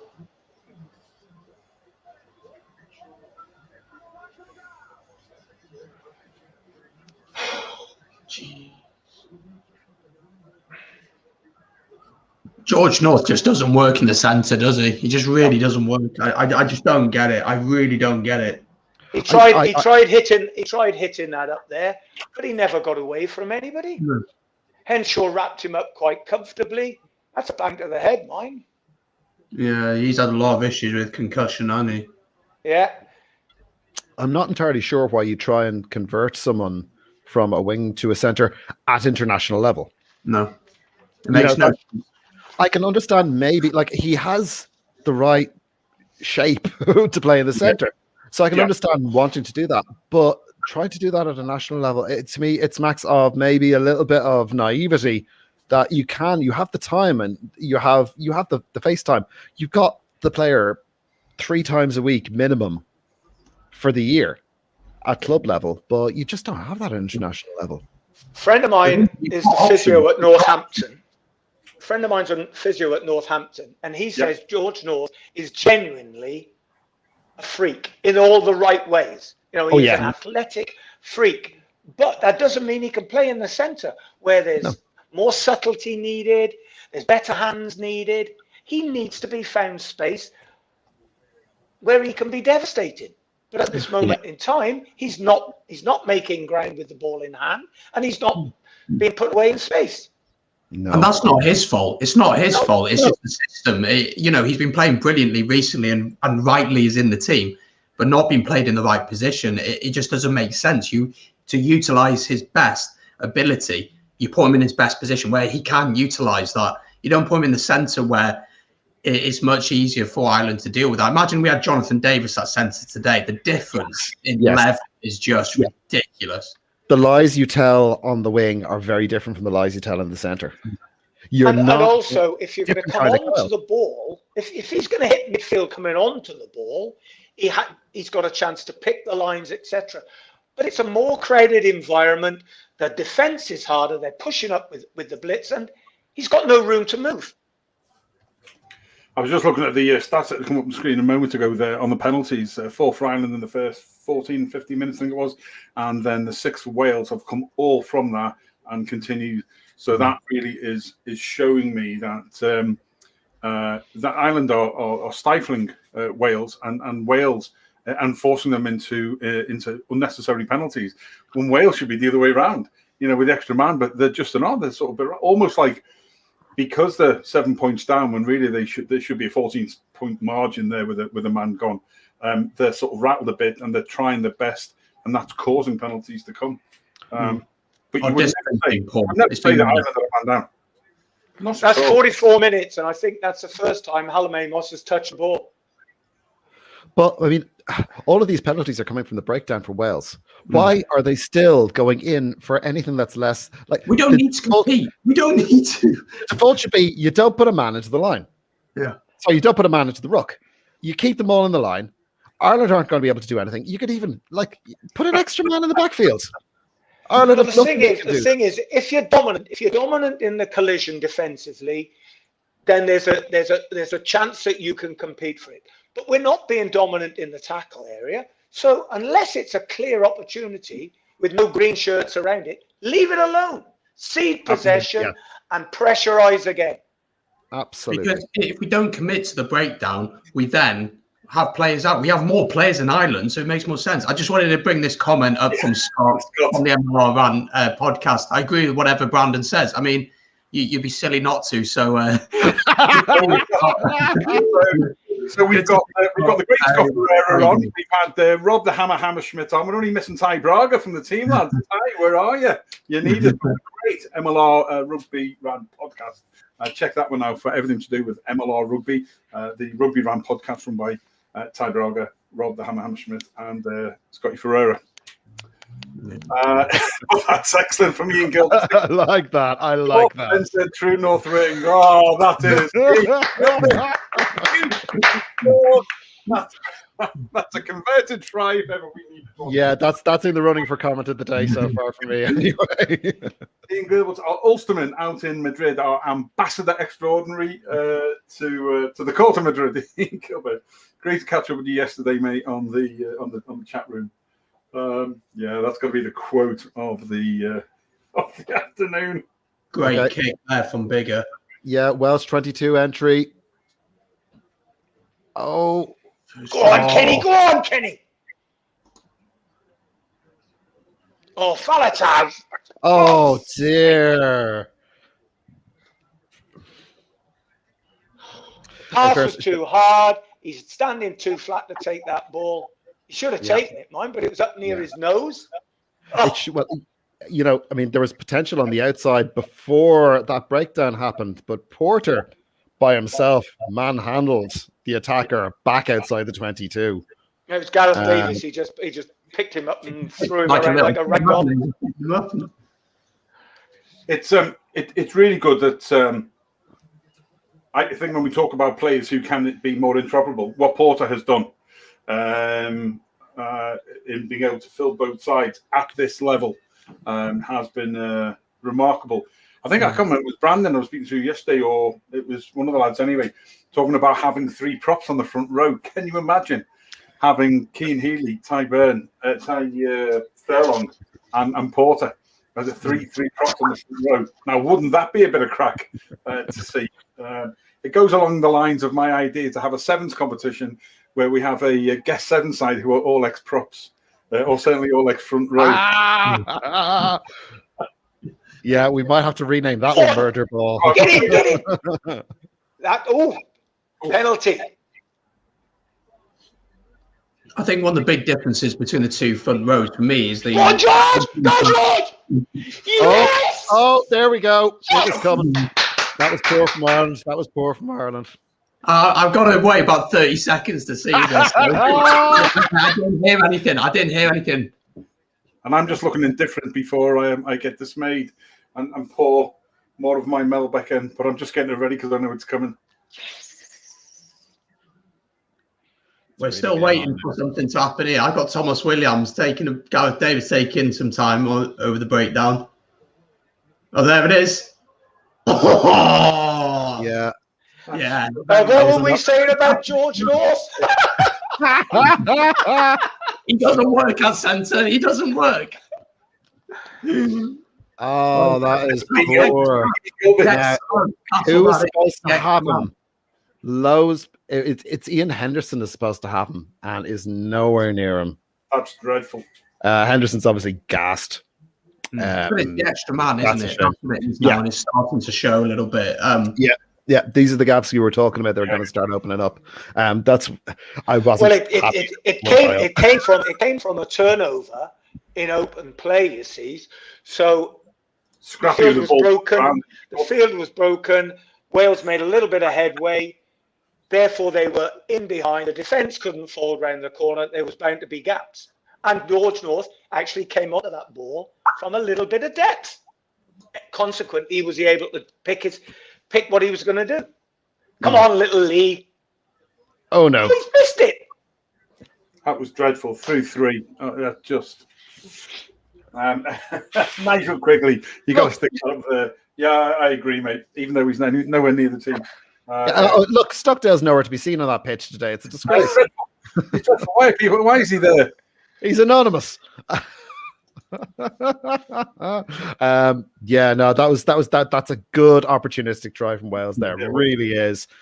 I'm kind of glad for Jordan because around somebody picked it up when he went through 3 players. That's Tompkins, I think it was, that made the initial.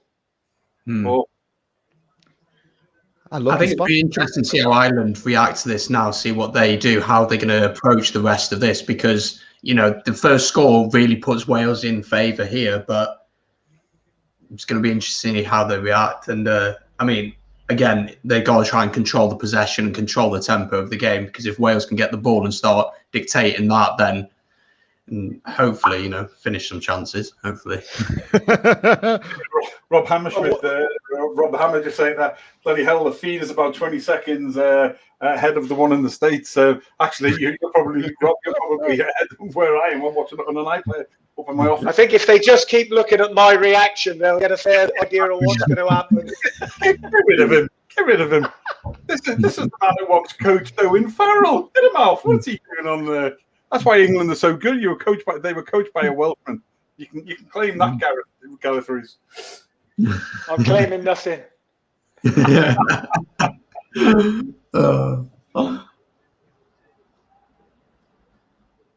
Ladies and gentlemen, you're welcome to today's hashtag What's the match turnover? watch Well done, tips. and Ireland 52nd minute we're into now. Ireland marginally ahead 13-11. Great try by George Norton. If you've just joined us and you're not actually watching the game. Very opportunistic and straight through 3 Irish defenders. We use the D word there very loosely in today's show. Put some thoughts up and ask us any questions or ask the panel. They're the experts some questions. And let's see where this goes. But you're most welcome to today's show, lads. And Brandon, there's typical. You know, we turn them over, Tipperich turn them over, but we give possession away. You know, instead of building, going through the phases, if you're going to kick it, don't kick it that close to the touchline. Touch the grass towards midfield and make them play from there. That was just poor by Amos, I'm afraid. It's a little bit of a panic kick for me. He's got the ball. He's like, "Oh, what do I do with it?" And he's just hoofed it. If you're going to do that, you either make it a competitive kick or you do get it in. And even if it bounces and stays in, and the fullback collects it, it doesn't matter. You've got the territory. You put them back. You pin them back. It doesn't matter. Now you're putting Ireland in a position where they can set up to create an attack. You know, they've been very good in the scrum today. It's just it's unnecessarily to do that. I don't see the need to do that at all. But yeah, it's going to be interesting to see how we manage this game now, because we've still got, half an hour nearly to go in this one. So how we're going to manage it is going to be quite important for us. Sexton just getting some treatment at the minute, but I think he's going to be all right. But you see, we were talking about momentum. That's 3 times Wales have given up possession in the last 4 or 5 minutes. And that doesn't allow you to stay in the game as much as you need to. Scotty Graham there saying, I'm on the fence between Ireland and Wales. Wales come in if they keep calm, but if Ireland keep the pressure on, Ireland will win. I think actually as well, just got the last score, then for the next 5 minutes, until the next score comes around, you can change the overlay, mate, to the Dragons balls if you'd like to. Ooh, I don't know if I do. Yeah. Well, there we go. Look at that. As if by magic. 3, 2, 1. Oh, it doesn't look right, Keith, does it? I never agreed to this. I never. You're right. I'm going to get on to my agent. Yeah, but I'm still, my head is still half covered by the dog look. That's a dragon bod. Yeah, well, bod can get out the way. I have to say, that Welsh try does make the rest of this game interesting. There's no sitting on any laurels. That's a penalty. Penalty, yes. But Ireland are still going for it, aren't they? They're still going through the phases. And actually, Murray's speed of ball is quite impressive today. I've been impressed by how quickly they're getting the ball out. But our defence, again, we're just all over them. As you can see there, we get the penalty as well. So I've been very impressed. That was Henshaw taking Falatau out. Yeah. Henshaw has been very productive for Ireland. He has been. He's had a really good run recently. He's played himself into a hell of a line of form. It's nice he's been able to string a time of playing together, which has really benefited him. I think it's the beard. Having said that, he could be going off for HIA. Joe Lyne says, what's the story? I think he's talking about the overlay. Not in control today, mate. But in fairness to our brothers, as they just scored, we'll have that on. Don't worry. The Green Irish 3 blokes of ball and bod overlay will be back on soon. Okay, test match. Test match. Tigers on. Furlong's on for Porter. 80 minutes. Good man, that's what we want. 80 meter worldie from Tig Furlong now. An intercept. This is it. Intercept. 80 meters. No one can touch him. Billy Burns has come on. I think he's going to have to play in the centre while this HIA. Johnny Whopper, welcome to the show. Hope you're well, mate. I hope you and the family are all good up north. Here comes Billy Burns and proper bit of Wexford.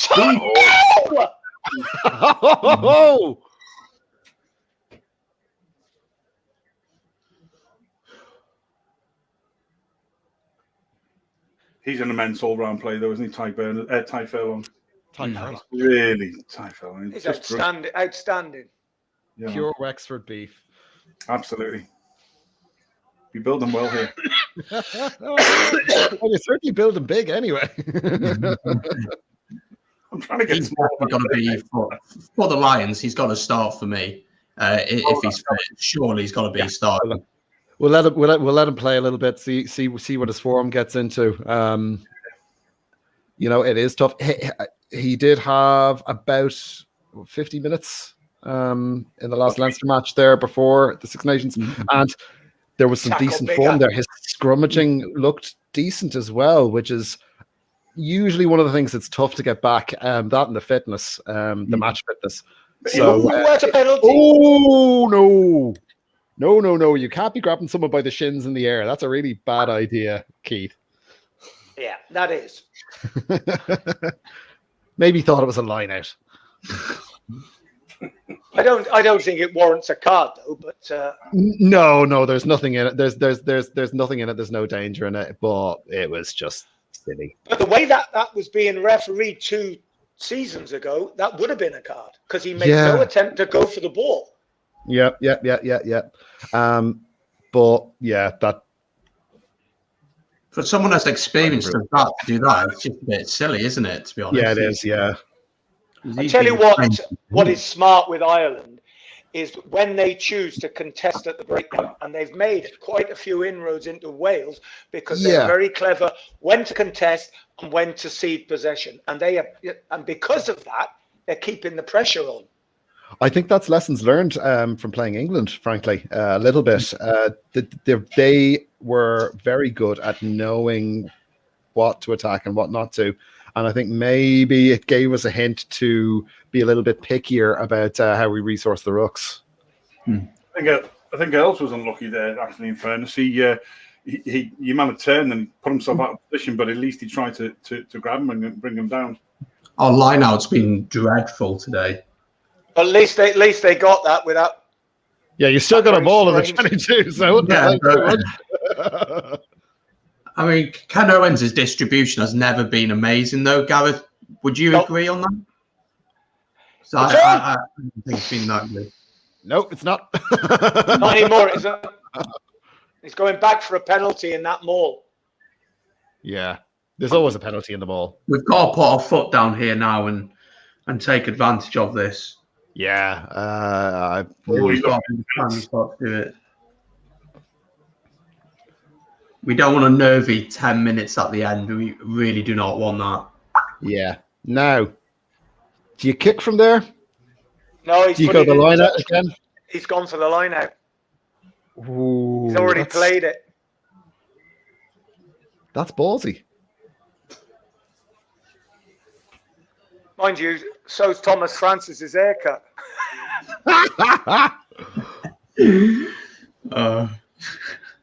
He's had a shocker with that mullet. Fair play.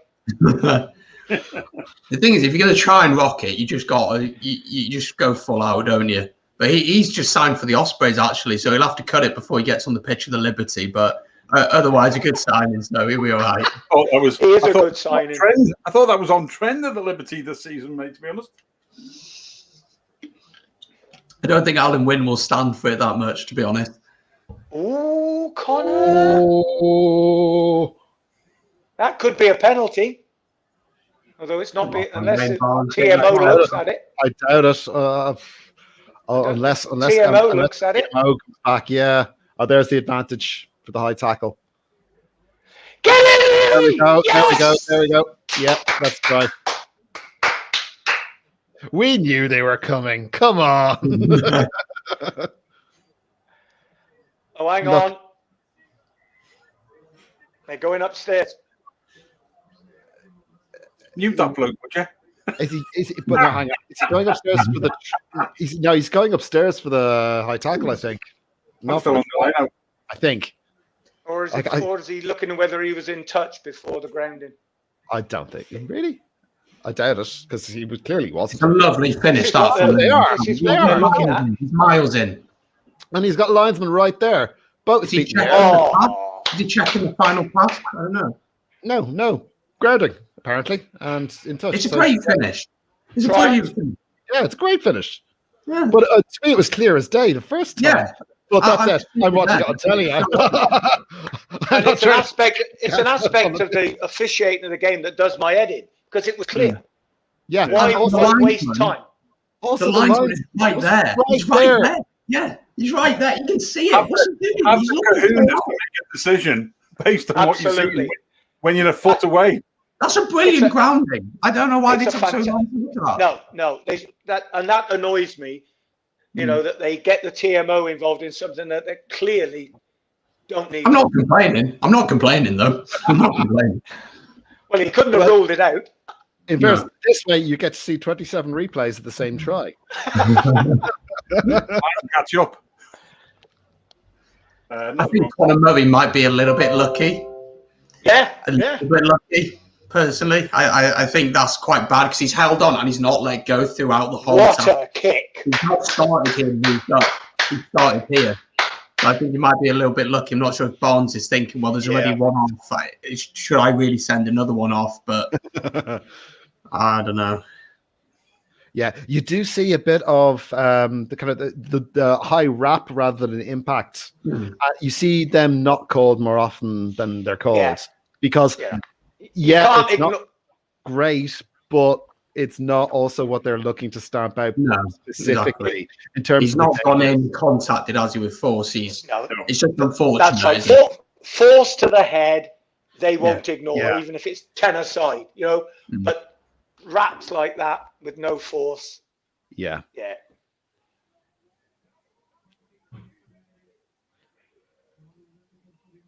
Oh my word.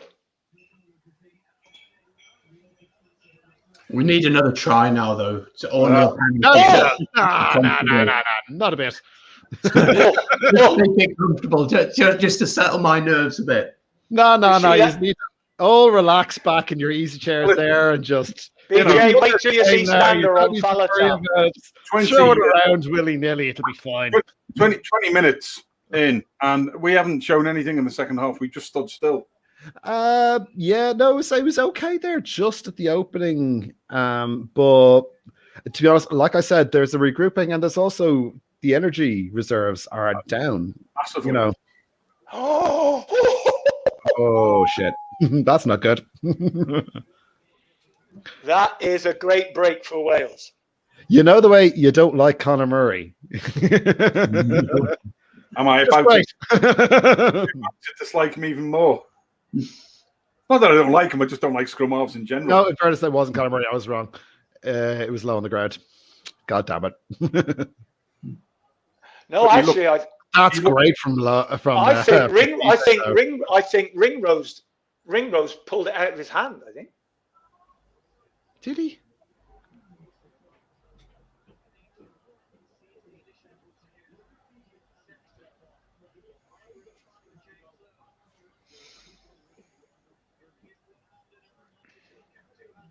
Falatau's taken a couple of big bumps in the last few minutes. Yeah, he has. He's been quiet, hasn't he? He's been very quiet this game, Falatau. But again, we haven't had an attacking scrum where he's been able to peel off the back and things like that we know he can do so well. But no, he's had a lot of concussion issues and injuries, hasn't he? So much so over the last few years. So yeah, he's been getting back to his best, and when he's playing at the top of his game, he is sublime. He's a brilliant player. That's why CJ is above Toby on the Lions tour. Just that one. Oh, right. Henshaw is coming back. Henshaw's back. Is he going to the side of the pitch, or is he going to the seats? No, I don't know. No, he's got his gum shield in. Socks up, gum shield in. He's back on. Thank fuck, frankly, because we've strayed from kind of a chippy performance into we need to pull something out here. Just looking at that power game stats coming up on the carries and the meters having made, and yet you scored 2 tries. But the thing is, we should be winning this game. That's the reality. We should be winning this game. We've got 15 men against 14 men. We should be winning it. And the fact that Ireland are still in this game mean, it's like yesterday with Scotland against England. For how bad England were, they were still in the game right until the end. If they got an intercept and a converge, got that converge, they'd have won the game. Scotland. Well, that drop goal and that kick with 2 minutes to go, I'm thinking, are you trying to throw the game away? You try. No. Well, this is it. I mean, the thing about conservative game management is that you can win like 95% of your games with that. Yeah. If you're going to throw it around, you have to be really good at that to make sure that if you're going to win all your games. That period of time that I just referred to, they'd already been noshing it up, going to ground, noshing it up for about a minute and a half. Why give the ball away? Yeah, makes no sense. I thought Finn Russell actually had quite a poor game yesterday. Obviously, the yellow card as well was just a stupid thing to do. But I was so impressed by the way Scotland on the whole just controlled the game, played in the right areas. And they went from playing this expansive style at the World Cup, which maybe didn't work that well, to now playing in the right areas, getting the job done. And if they can play attractive rugby doing that, great. But if it's not the right game for it, they can play without playing like that. So there's your man, Conor Murray. Oh, Conor. Yeah, he used the right term to himself there.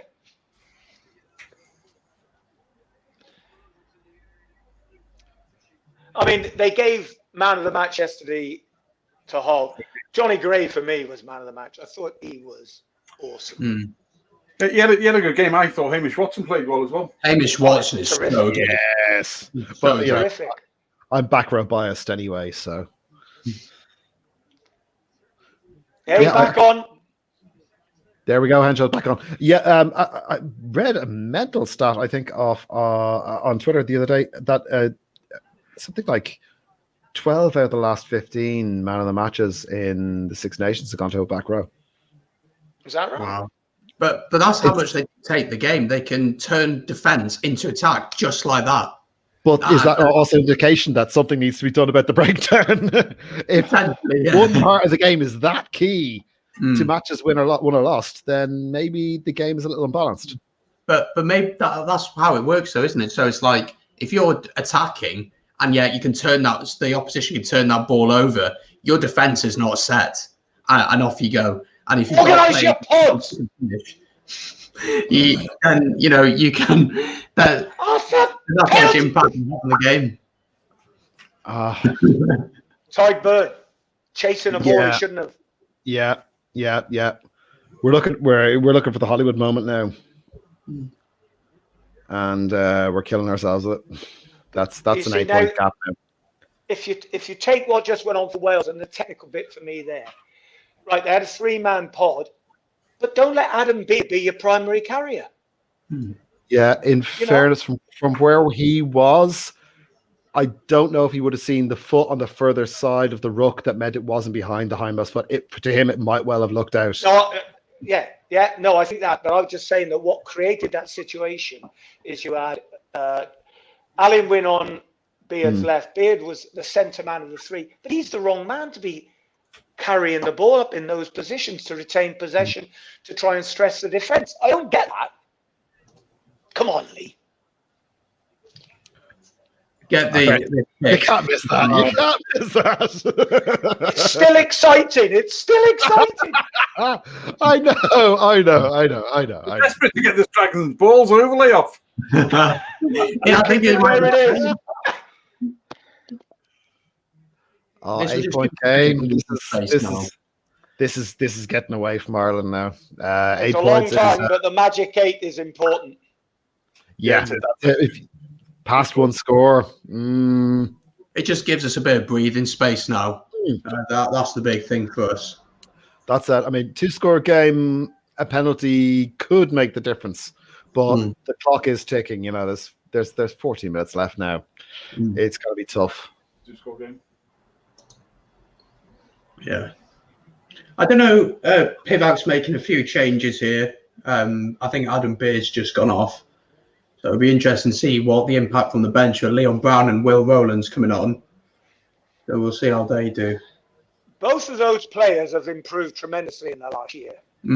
Well, Will Rowland's just joined the Dragons, hasn't he, for next season? They're doing some great recruitment at Rodney Parade. Will Rowlands is a big boy. Leon Brown has definitely improved his scrummaging, so we'll have to see. That's a tough penalty, I think. And Sheedy's on as well. When Jones, Rodney Jones. My TV went ballistic for that, so I have no idea what just happened. But yeah, our Irish penalty to give away. Yeah, it's a shock. Yeah. I tell you what, though, to do that. He hasn't found touch. Has he? Oh, what a kick! Oh, Kilcoyne's really improved, Cian. He's real solid now. Yeah, absolutely. I think you could pick either Killer or Cian. But, sure. Sorry, I'm gonna have to duck out for a second here. I have no signal here, so no, it's back. Okay. I know there's 12 minutes left and we're 8 points up, but bringing Sheedy on at this, what do they want him to do? Just going to rub that in. Do you want to say that again or something? Right, get that Dragon's Balls rubbish off. Every minute, update us, you know. I'd mute him, but Brandon's in charge of the show, so... I have all the power today. Great pass, Sexton. Great pass.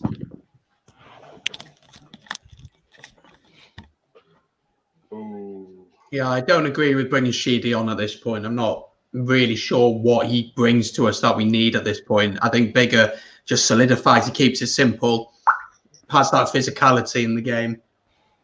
Yeah, I don't understand it. Up.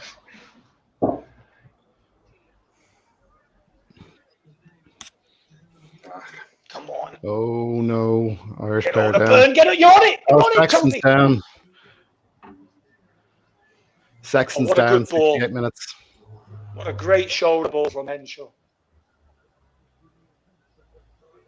We're down to 13. Henshaw's had a blinder. He has. He's been really playing very well. Mm.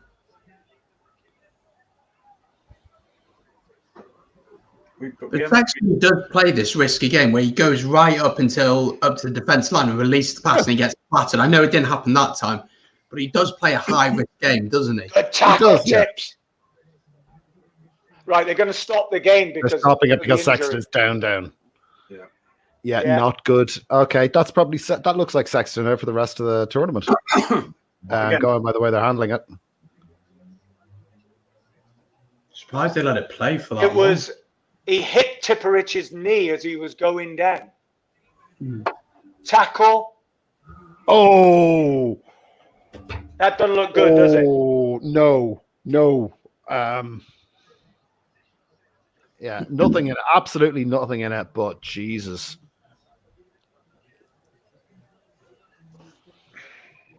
Yeah, he's out of it. Like you never want to see that. Even as an opposition fan, it's... No. Oh, it's not good to see. You don't want that. Nothing from Tipuric he's done wrong there. It's absolutely unintentional, but... No, God, no. There's no. Like I said, there's nothing in that. It is one of those things. It's a. That's a rugby incident. I hate the phrase, but a rugby. Yeah, thank you. Yeah, rugby incident. I hate that, but it is what it is. Now, with the clock and the time for HIA, he's done. Yeah, no, he's done anyway. But he can't come back on. Yeah, no, Billy Burns.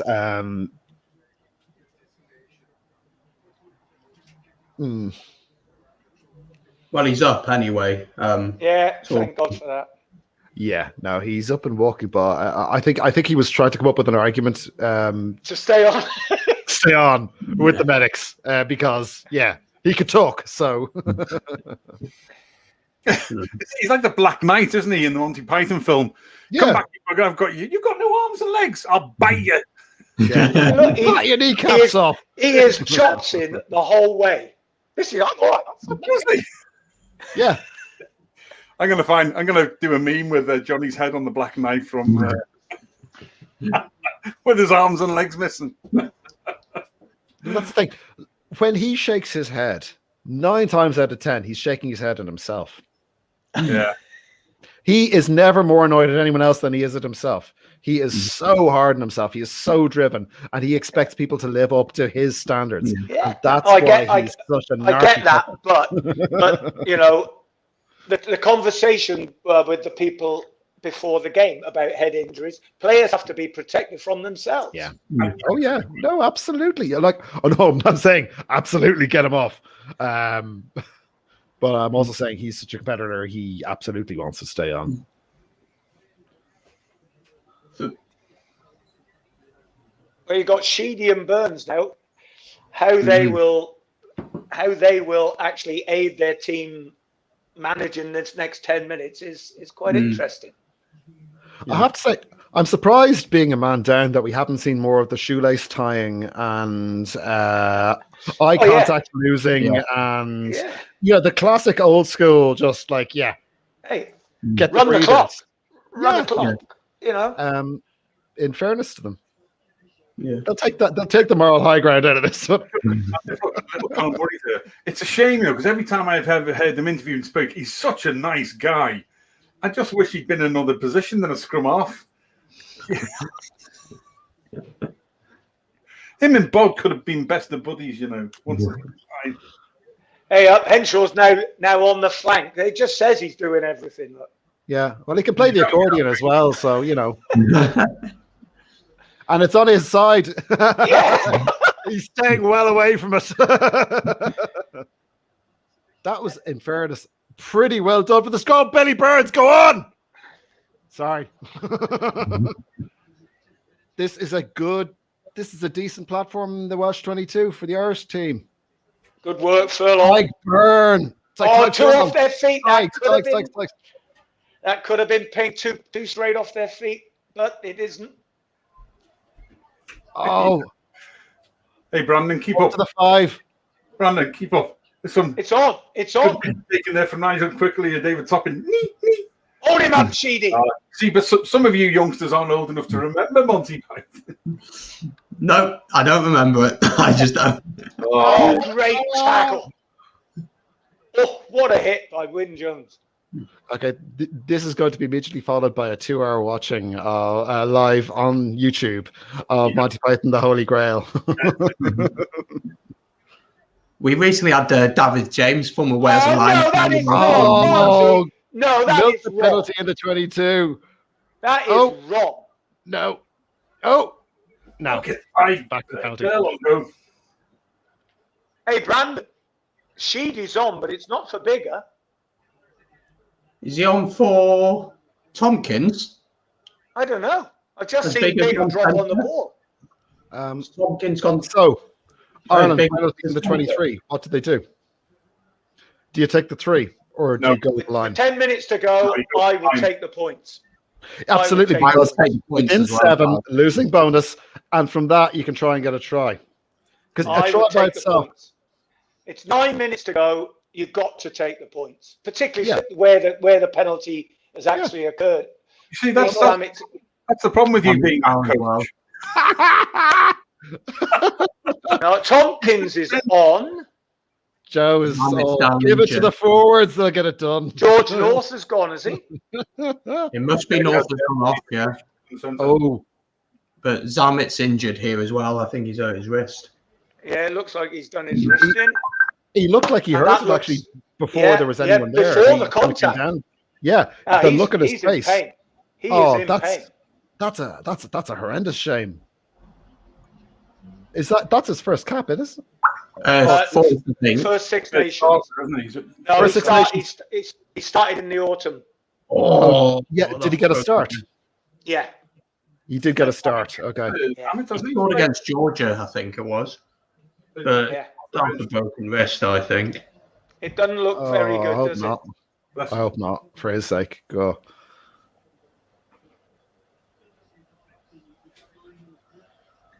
Yeah, on the Welsh Rugby Roundup show, we recently had David James, the former Wales and Lions player, on. And I'm just at that age where I didn't quite remember him all that well. So I had to go back through the archives and watch him play and go back through and do some research on him. But it was a great chat with him and a great guy. But he was a tidy player, mine, Brandon. He was a tidy player. Well, Lions Tour 2001, I was watching footage of that and his tries there. And Didn't he? yeah. That's the 5-point right game, boys. decision. I'm not happy, Yeah. but that's the right decision. Take your 5-point game. 5-point game. It's all on. We've got 9 minutes to this go. game. I would not have said this, 15 minutes into the game, Well, Wales, you see, haven't had a foot in the game for the last 5 minutes. Mm. Yeah. But we're reckless at the breakdown, aren't we? That's the big issue of this game. We've gone into breakdown. We've committed so many penalties in there that are just unnecessary. We don't need to compete there. We have the extra man. Our defence is good enough to deal with what Ireland throw us. We compete at the breakdown, concede a penalty, Ireland get into our 22 and build from there. Conor Murray's off. Yeah. Gibson Park is on. Expect really quick ball now. Absolutely. Or, a caterpillar. Yeah, at least it was a quick caterpillar as they go. But I'm worried with Sheedy being on here about how he's going to control this game now, because it's a massive 7 minutes or so. Sorry, It depends where he's lining up, whether he's going to be first receiver all the time, or they're going to split it with him and bigger. Yeah, We haven't seen a wide angle to pick that up. Ladies and gentlemen, we have around about 7.5, 8 minutes to go in the final round one match of the Guinness 2021 Six Nations. Wales currently 21-16 up. We know they're winning because the overlay says that Dragons ball. Some of the Watch Rugby Roundup show. In fact, that should change now because we've just scored. Oh no, Wales! For God's sake! We may have scored the last points, but we're still not winning, Joe. We agree. We agree. Whoever scores the points, it will change the round. Okay, cool. George North is still on. This is a fortune for these overlays. George North is still on, so I can't work out who's gone off. In fairness, George North is Has on. Amos gone Wales off? given away another penalty. He may have done. Yeah, it might have been. Actually, I thought North had gone and your man had gone into the centre. He would have gone to the wing then. So Tompkins has gone to the wing, has he? I don't know. The trouble is, we haven't seen a lineup. We haven't actually seen any width on the game to actually look at the way they've been setting up. So North must have gone to the wing, and then Bigger and Tompkins play centre. Is Tompkins? And Sheedy at 10. And Sheedy at 10. That's what it's got to be. Good penalty winner. Yeah. Actually, in fairness, we get a lot of questions about the new rebranding. Obviously, all 6 shows we currently have all been rebranding, and the overlays all been done by a guy called Paul Handley, who's part of our extended Ulster Rugby Roundup show, who runs Hits Social Media. Go and have a look at them. So Paul Handley, well done. Visually impaired, brilliant social media and website designer, and he plays VI rugby, visually impaired rugby for Harlequins. Englishman living up in Ulster, top bloke. Well done, Paul. I'd say earlier on, I was saying Tyke Furlong, we'll have to see what form he's playing himself back into. He got himself involved in a ruck there at one point and was tying up 3 Welsh players by himself. Yeah. That's the kind of form you want to see. He's outstanding. He is outstanding, and he gives that option in the loose, doesn't he? But we know how the South Africans are going to play. So will Pivac pick a team that he believes are going to beat the South Africans, or is he going to pick a Gatland team? And it's going to be a mix of both, I think. Dave Topham just making a good point there, Bran. Top 5 ball carriers all Irish. Actually, when you look at the stats back here today, when we say about, we've lost a player in 15, 16 minutes, we lost Peter Romani for a rightly deserved red. But we're still in with, sort of 6 minutes left to go, could still do something here. But when you look at the stats and you look at the meters, the carries, and the meters made and stuff, it will show you that actually, with 14 men for most of the game, how much Ireland have actually been playing. And that gives me a lot more heart, because when I watch the replay back tomorrow, I'll be very more conscious of looking at those meter made and carried and where we made them. And that really sort of gives me a lot of hope. Yeah. I mean, bear in mind, any carry stats are going to be ratioed in our favour, because we've got 14 players to carry rather than 15 for pretty much the entire game. But yeah, meters made, that helps. But those 14, to be fair to them, have seen quite a lot of ball in both latter parts. Latter part of this half, latter part of the first half. And that's what buoys me up, Gareth, is the fact that all along I've said it doesn't matter about the results per se for me. I want to see at the end of the Six Nations, I want the questions that I had from the Autumn Nations Cup that went and said about how Andy Farrell and the team are going to play. Well, I can tell you, he wasn't very happy with Burns kicking that ball away. No. But I have to say, on the whole, given that the match is nearly done now, I've been really happy with how Ireland responded to a very difficult situation. To be staring down a very long barrel, they have it's grit and determination, and those are the things I know are very hard to coach, and things that Farrell actually has specifically name checked as things he wants to imbue in his teams. So, to me, it feels like, on the whole, things are going the right direction for Ireland. Hey, 4.5 minutes is still 4.5 minutes is still a long time in a game. Yeah, definitely. It is. Although Ireland have Stanley's just given away a penalty. Yeah. I think first though, we haven't. I don't know about you, Gareth, but I haven't seen a style of rugby at all. I haven't seen anything that makes me think this is how we're going to play. This is what Pivac is doing. With Scotland winning yesterday now and looking good, and we have to go away to Scotland. Yeah, right. That was actually Ty Byrne gave it away on the arm in the line, but there's not been the reset I imagined, and yet they haven't actually played the way you would expect a Pivac side to play. Again, they're caught in the middle of what they're doing. Yeah, there seems to be an uncertainty about what they're doing. Yeah, I don't get it. Yeah, well done, Roland. Good ball. Henderson, you're offside. We just need to play in the right areas of the pitch now. We don't need to do anything silly here. Stick the ball up your jumper, boys. A bit of old-fashioned. Just been turned over. Oh, giving it away, yeah. Don't forget, next Saturday at 16:45, at 16:30 we'll be going live, and we have another match watch, and it is Scotland against Wales. So, well, 2 weeks on the road. Oh, I'm not sure I can get rid of all this red and green, but that will be something to look forward to for next Saturday. And a series of these, there'll be 5 of these match watch-alongs, or Gogglebox as we call them, during the course of the Six Nations. It's an odd fish of a game. I mean, at this stage, unless there's a semi-miracle, it looks like a Welsh win. But I'm actually quite happy with the way Ireland have played all in all, and I'm not very sad at this loss. It was as close to a not loss as you could probably get in the circumstances. Whereas that's forward. Nah. Hey, Brandon, good. That's my strange eye looking at it, because I'm getting a bit worried.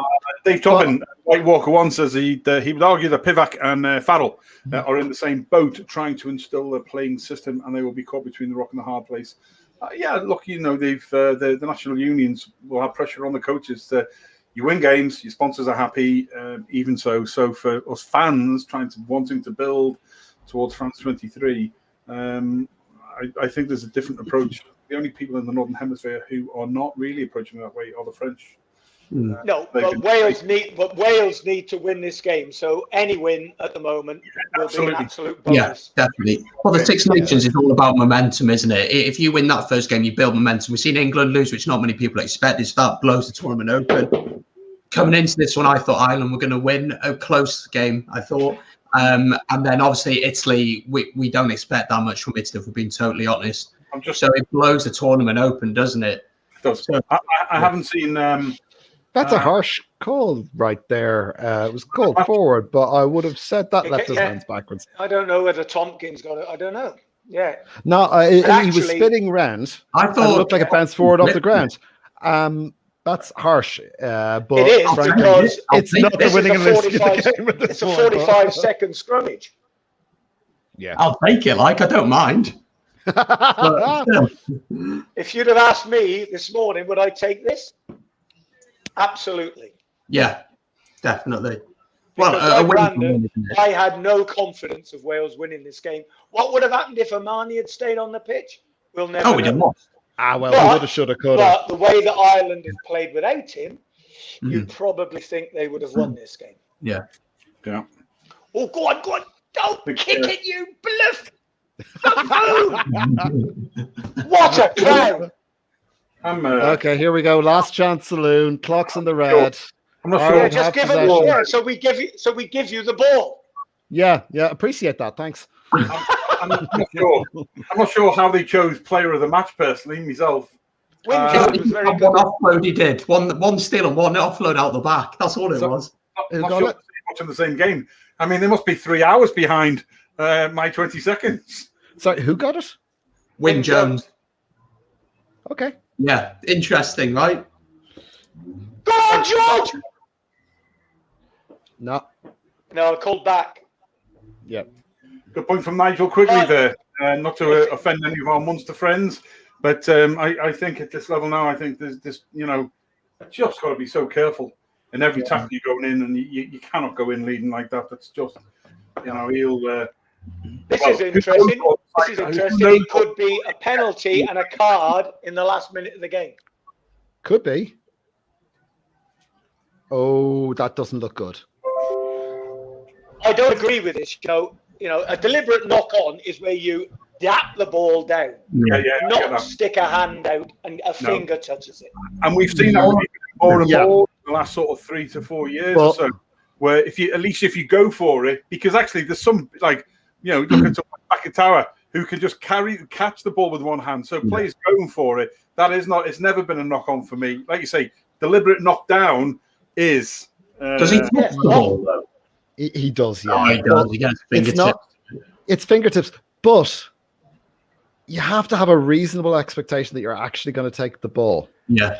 If you're only getting your fingertips of one hand to it, Well, that's the you rule. can't isn't have it? a reasonable expectation that you're going to take that ball. But for me, penalty, no problem. Not a knock on scrum, but a bin for something that.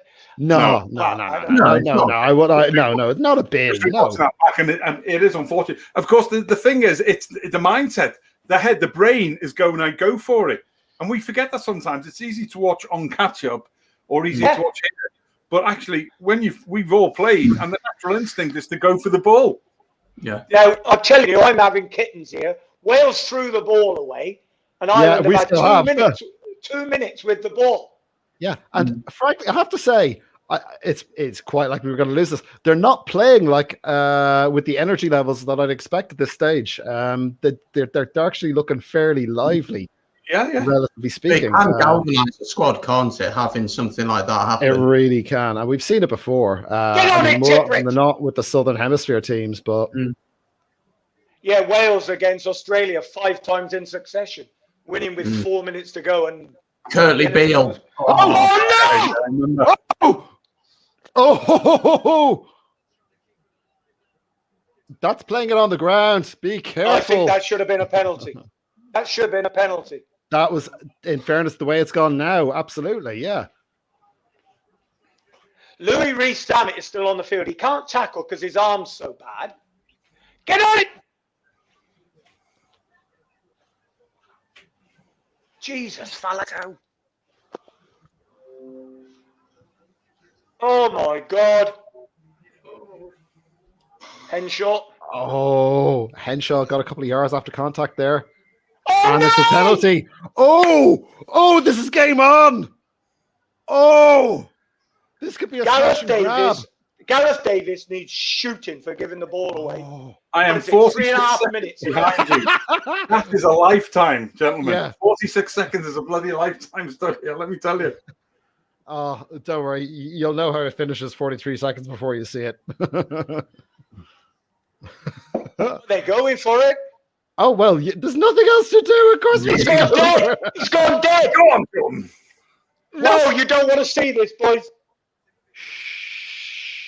You don't He want kicked to dead. see this. He kicked it dead. I can't believe it. What? He kicked it dead. He's distraught. I haven't seen it yet. Oh, man. Penalty on 83.5 minutes. Yeah, just wait for it. That's a shocker. Yeah. Yeah. Oh my God. To our northern brethren, I know you like Billy Burns, the player, and you were kind of pushing for him to be second in the pecking order to Johnny Sexton, but I think that's a serious knock to his chances. From You don't here even on out. you don't even go right for the goal. You just get it in the 22 and you build from there. Yeah. You don't risk it. What is he doing? Yeah, I mean, I'll take the win. I'll take the win, but that is shocking. That's probably the best comment that you can possibly make. What the? Yeah, it's odd to come at the end of 80 minutes of that, 65 minutes of one man down, and feel slightly robbed. You know, it's difficult to feel robbed when your own team have messed it up, though. Yeah. Well, Wow. if he was the only one that screwed up, we go back to the 15th, 16th. Yeah. And, guys Yeah. played well. Yeah. Ladies and gentlemen, That's the game. Fair play to Wales. Yeah, absolutely. Congrats, lads. Fair play. Absolutely fair play. We'll take that. We need all of them we can get. Though. We'll take it. We had the Keenan, it's way too harsh, mate. He made a mistake. Not the first one we've seen do that before, actually. I think sometimes they just wonder where the head is at in that moment. The thing is, though, to back Keane up on this point is that it's an international level rugby. This is top level rugby. You simply cannot make those mistakes. You can't make those mistakes. You just put it into the 22 and then you secure that ball. Ireland have a brilliant driving maul. They've shown that they can get through the Welsh defence. They've shown that they can keep the ball for a long time. And Wales have shown that we've conceded a lot of penalties at the breakdown. So Great point there from Ian Gilbert just before we go into the analysis. Ladies and gents, stay with us. We do a quick 15-minute analysis of the game today. Ian Gilbert, absolutely. That's why we put these together, and we'll continue. We'll try and have sort of one or two fans from each side with somebody who's slightly impartial, not going, what the heck, at the end of it. Like Bod Before we start that, though, you had Burns' obviously crucial mistake. But Gareth Davis going up the left-hand touchline and kicking the ball away with a few seconds left led to me nearly having an heart attack. That wouldn't have done the show much good, would it? Oh, my word. Ladies and gentlemen, this has been and still is. Stay with us because more to coming in a very sort of quick roundup of where we're at.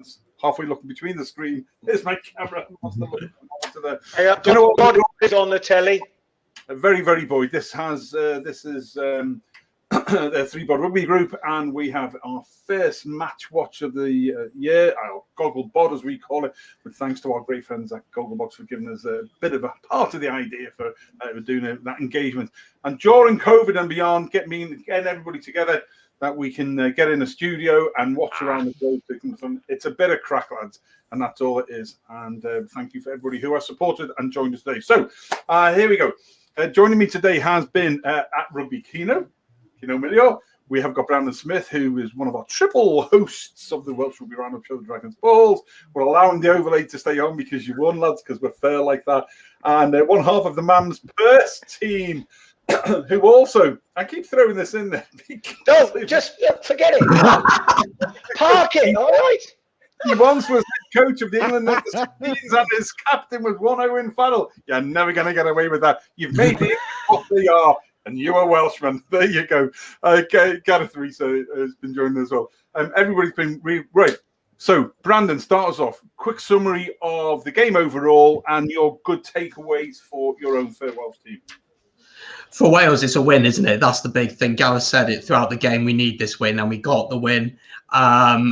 Some major concerns for me, but I'm going to focus on the positives. We got the win. That's the big thing. Louis Rees-Zammit with a brilliant finish in the corner. Good to see him. I hope he's okay. Hope that injury isn't too serious. But to me, it looked as if he's possibly broken his wrist, which means he's probably out for a good 2 months with an injury like that. But you know what? We got the win. That's the biggest thing. Commiserations to Ireland. Ireland were brilliant and very, very unlucky to lose. And probably deserve to win this one, if I'm totally honest. But it's one mistake affects their game fully, and it'll give us a little bit of confidence going against Scotland next week. It's going to be tough for us next week. But you know what? A win's a win. When we have a poor year the year before, we win a Grand Slam. So I'm not saying we're going to win a Grand Slam, but if we're back here in the middle of March and Alan Wynne is lifting the Six Nations trophy, then, you know. But no, on all seriousness, I'll take the win, but a lot to work on ahead of next week for Wales, I think. Cool. Kino Milo. Everyone in the comments, tell us who had 2 hours and 25 minutes in the pool for when the Welsh commentators would first mention the slam being on for Wales. But seriously, after one of the comments below, I'd like to clarify, I don't blame Billy Burns for us losing. Absolutely not. It was a poor enough error in the moment. In fairness, the adrenaline's got to be 90, so I it's an absolutely human thing to do. But with those match-winning moments, you do have to have a certain calmness over and above what is kind of normal or human to do, and that does come with exposure at that level. So I don't blame him at all, but I still stand by. I don't think it's going to do a selection chances much help. Okay. That's enough about that anyway. On the whole, yeah, I'm pretty happy with the way Ireland performed there. It was Peter O'Mahony. That was, you know, it's a 2-inch thing. It was a bit of a reckless way to enter a ruck. You can't be doing that, and we've paid the price for it now, unfortunately. But the team as a whole responded really well to that challenge. They changed the way they were playing. They made sure they were playing in the right territories. Everyone responded well. Passes were going to hand. Kicks were generally working out. You know, they pretty much did all that could be asked of them. So it's as happy a loss as I've had in a while, really.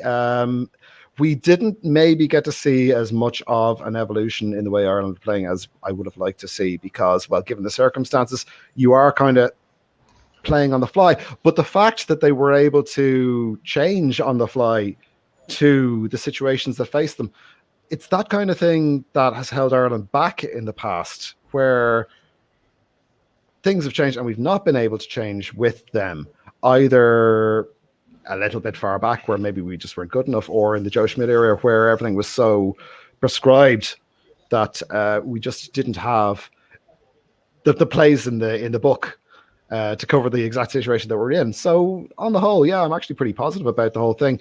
Yeah, it's not great to lose, but I never assumed going to Cardiff was going to result in a win. And fair play to Wales.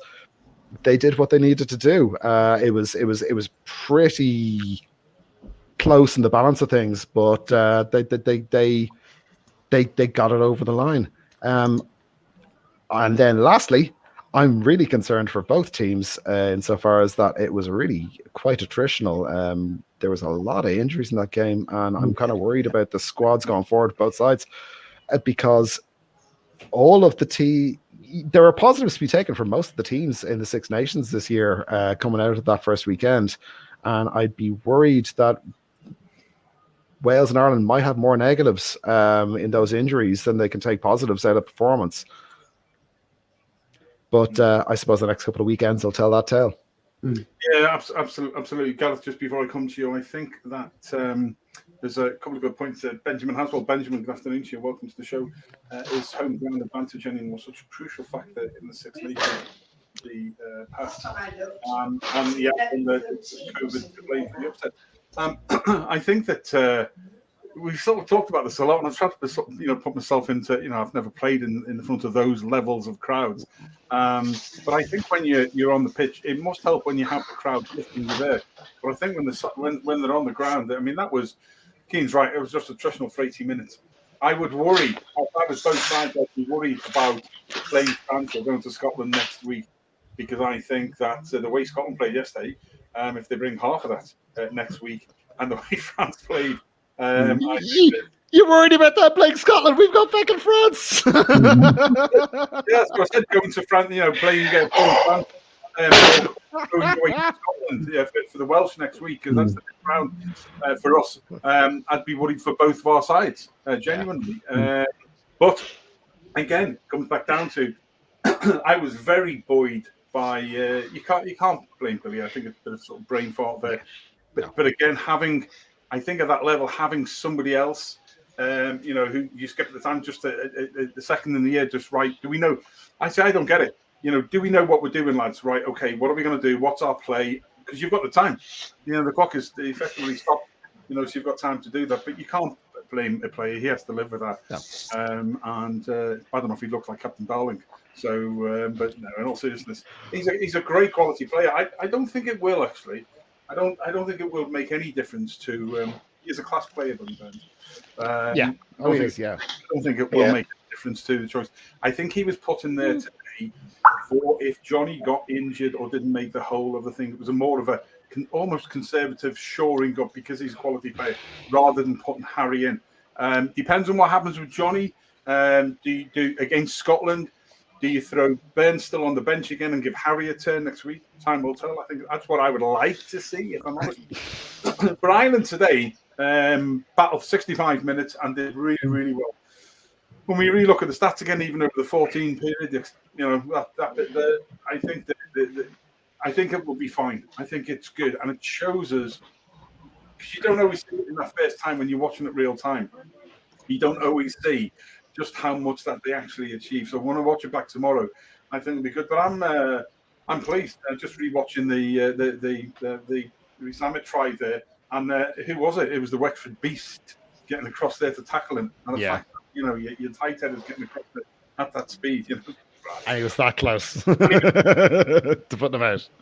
That pleases me.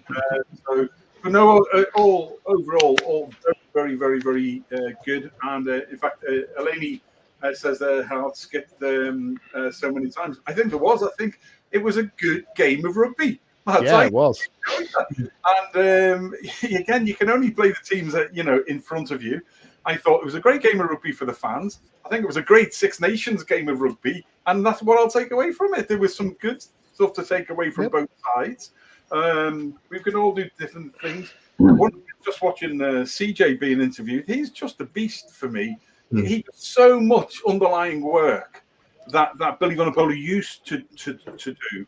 And Toby, not that they don't anymore. Don't get me wrong. I'm not saying they're crap now, but just the work rate of people like CJ Stander is just absolutely unbelievable. I think Robbie Henshaw had an absolutely wild game. And for me, I have to go back to Ian Gilbert's quote of the day: North is centre, North is on the wing. And on that, I'm a happy man. I can go away. And congratulations to Wales. I'm sad to say that in Daniel Iuli's tipping club, I got 3 out of 3 because I put down for France, Scotland, and Wales to win, because I went with my head based on the last 18 months. So I got 3 from 3 for that. And a huge congratulations to Debbie Knight, who from Talking Rugby Sport 365. Sorry, that's a huge Saracens fan. Great girl. And she's in our Six Nations roundup panel for the whole of this competition, who is now storming ahead in the Guinness Fantasy League. That's a new for him. He's put together. Fair play. There's for me, I'm glad. Great game of rugby, great day, great crack, lads. And there we go. Get a 3. Right, gents. I'm in total agreement. Don't blame Burns. It's like blaming the goal kicker. It was just a minor technical malfunction. There were 83 and a half minutes before that incident. I think Ireland can draw a lot of positives. Some players were completely outstanding today. Welsh positives: their defence was better organised. They didn't fall off so many tackles. I still, like Brandon, I still don't see a game evolving that you can really pin your hat on. Whatever their pod system is, if it's a 1-3-3-1 or a 1-2-2-1, I'm not sure. And as a consequence, we didn't win the collisions as often as we should. and Ireland, to their credit, that's why Ireland had a lot of territory, was because Wales, when they had the ball, they lost the ball too often again, and they didn't really get the go forward, which meant they would create disconnect in the Irish defence, which they could then turn into territorial points. Both teams are battered. Next week is going to be pretty tough for both teams on a physical perspective if they haven't lost 2 or 3 players. And Wales at this moment in time can't afford to lose 2 or 3 more players. So I'll take the win. I got to be honest. Hope springs eternal. I did not expect Wales to win today using this, but using this, well, you take that all day long. And thanks very much, guys, and everybody. Stay safe. It's been a great afternoon. Cool. We're going to have a quick look at a few stats just before we finish off, lads. And I think Brandon's got some stats there just to throw up for us to look at. There we go. So that's overall possession, 61% for Ireland, 39% for Wales. Overall territory was 50-50. Let's just go time spent in the opposition, 22. It was 20 seconds, I think, at half-time. It was, and the thing is, the Irish figure was pretty much the same as it is now. There and abouts, if memory serves. So that's the tail of the tape right there. Is that the ingresses into the 22 switched round? Wales found their way through, and they made the most of the opportunities that they did have there in the second half. Yeah, absolutely. And the possession in the opposition's 22, so 13 and 16. I can't see the. We'll have to probably pull up later on sort of the carries and actually on the. At the bottom there, you've got a case that proves my point. Wales have 3 points per visit to the Irish 22 to Ireland's 1 to 22. So yes, Ireland were making hay. We were making hay in terms of the first half in getting to the 22, playing in that area and getting that territory to get into the 22. But Wales were actually more clinical in converting those chances when they did come in the second half against what was inevitably a tiring Irish side. So. But also on a Welsh perspective, that does show a greater solidity in defence and the system actually being more effective, because in the autumn, things were totally different.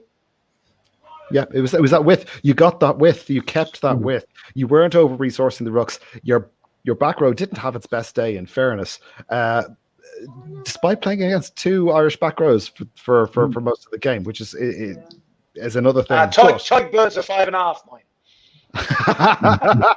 As we had True. before. Very good point.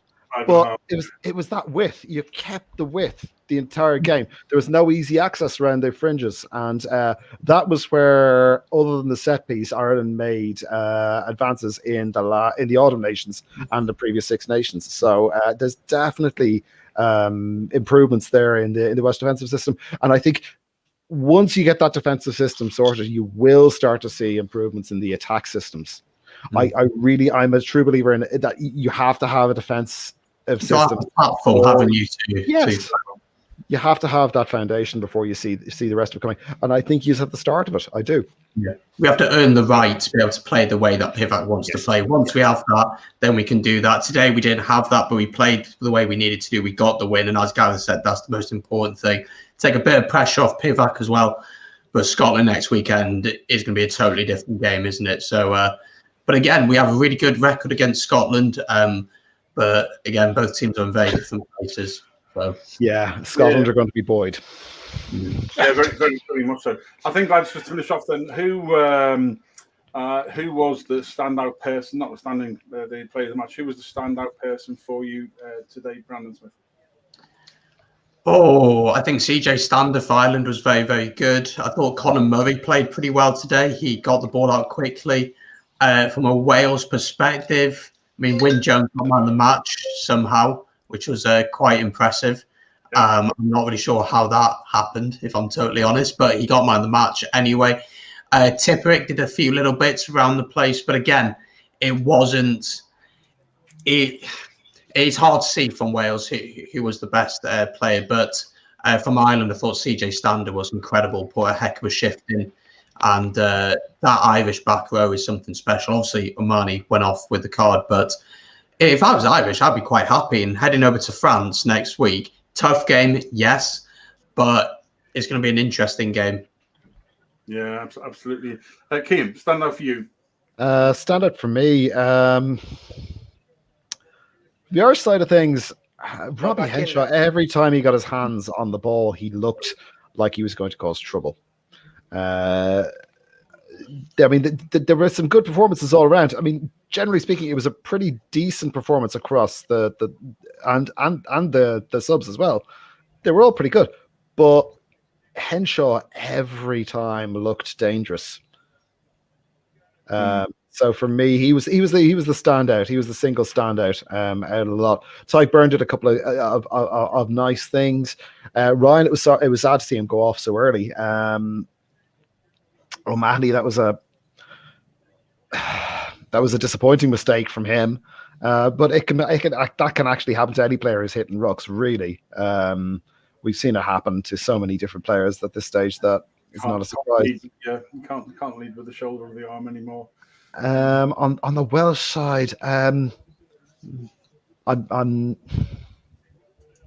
Louis Rees-Zammit is the only one really for me, if I'm being totally honest. He's great, but apart from that, again, he looked dangerous every time he got his hands on the ball, which wasn't a huge amount, but he is a very exciting player, and he does look like he definitely has the chops to make it on an international stage, and it's great to see him getting involved at such a young level.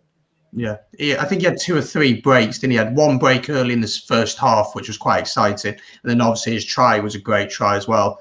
I got a question for the Irish contingents, if that's okay, quickly. Heading into next week, any changes that you'd like to see, style of play, and maybe players that you would pick for that game?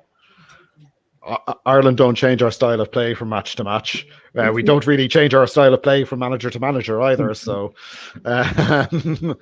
in terms of personnel changes, I'm not convinced by the back row balance of O'Mahony, Van der Fleyer, and CJ Stander. I know, and this is my opinion before O'Mahony gave away the red card. I know he gives us a line-out option, which is great, and I know he does have. So he does put in a lot of work around the fringes. But I think we could have a better balance between the back 5 of the front row of the forwards. I think we could have a better balance between the lot of them. Sorry to interrupt. Is Doris going to be fit? It's unlikely. He's actually gone to see a specialist now. Oh, right. That's a big loss.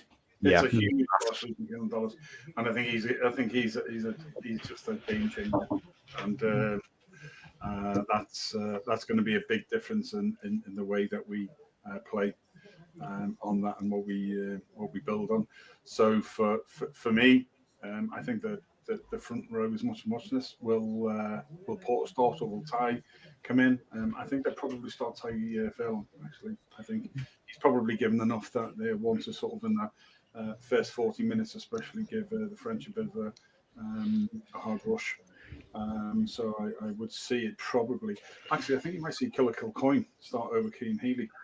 Rob Herring and Ty Fairlawn would be probably my preference to start against France.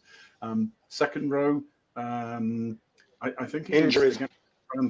I think James Ryan and Ian Henderson probably would be the starting. As for your back row, does he move Tyke Byrne to the back row with Caelan Doss not being there? Leave Stander in. Omani will be out anyway. Gone now. Just so who else? I don't think it would be Josh Van der Fleer. So I think there's a little bit of a mixing up that he's got to do there.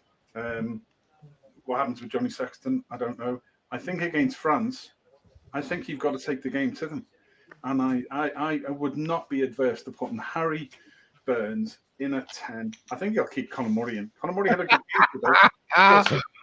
Three times. Conor Murray had a good game today. Johnny Sexton isn't there, and you put Harry Burns in, I think you've got the continuity, and he is playing. He's playing very, very, very well. So yeah, but he's not going to get his debut against France in France. It's not going to happen, though. Why not? I don't disagree. I'm talking here as a rugby fan. Yeah. I'm saying what my head wants to see. Yeah. Conor Murray will play, and if Johnny isn't fit, then you've got a choice. You've either put Burns in, or you're putting Rossburn in, and that's too conservative for me, or you put Harry in and do what the French have done. And I think because you've got Conor playing so well at the moment, that you give Harry Burn the opportunity with Conor Murray. And that's what you start. And you have Billy Burns on the bench, who gives you that bit of assuredness that you can bring on. Now, whether Andy Farrell will take that risk or not is a different thing, but that's what I would like. No, Harry Byrne hasn't seen European competition yet as a starter. I get you. I absolutely understand. And yeah, he's massively exciting. He's hugely talented, and he probably is going to be the Irish 10. But it's probably not going to happen next weekend. It's just, for me, it's just, I understand people turn around and say that he hasn't experience and this exposure. Then neither did the French 9 and 10 at levels 1, 2, and 3 2 years ago, and with this handshake, and look where they are now. But what I'm also saying is, you're not wrong. I mean, the Italians showed that the French defense can be got at. Yeah. They played with belief, and they're a very young Italian side, and they made serious inroads, and they were that close to getting about 3 tries. Yeah, they were. Which would have changed the complexion of the game. We're going to finish off with Gareth. Stick Nigel Quigley's point up, Bram, would you? Okay, Peter O'Mahony lost the game, not Billy Burns. Yeah, nobody's blaming Billy Burns. I've just watched. He's retracted that again. Well, can I say that I've just seen the incident on BBC News from a different angle, and it is hideous. Seriously, it's a touchline level camera looking inwards, not from behind to the side, and it's so obviously totally reckless. And that's a part of the game that has to be taken away. 100%. That reckless dive. Yeah. But anyway, apart from the whole game, losing somebody at that level for 65 minutes in the game loses the whole level. So someone of his experience, Yeah, absolutely. And there's just. We just can't have that. Yeah, I mean, it needs to come to a level where if you can't safely enter a ruck, don't enter the ruck. And it's not the first time. So, but it's unfortunate, and that's it. And he'll be out. I'd suspect now that he'll be out for 3 meaningful games or 3 weeks. More this week's 4, is it? I think more. I think he might get more. Yeah, quite possibly. Yeah.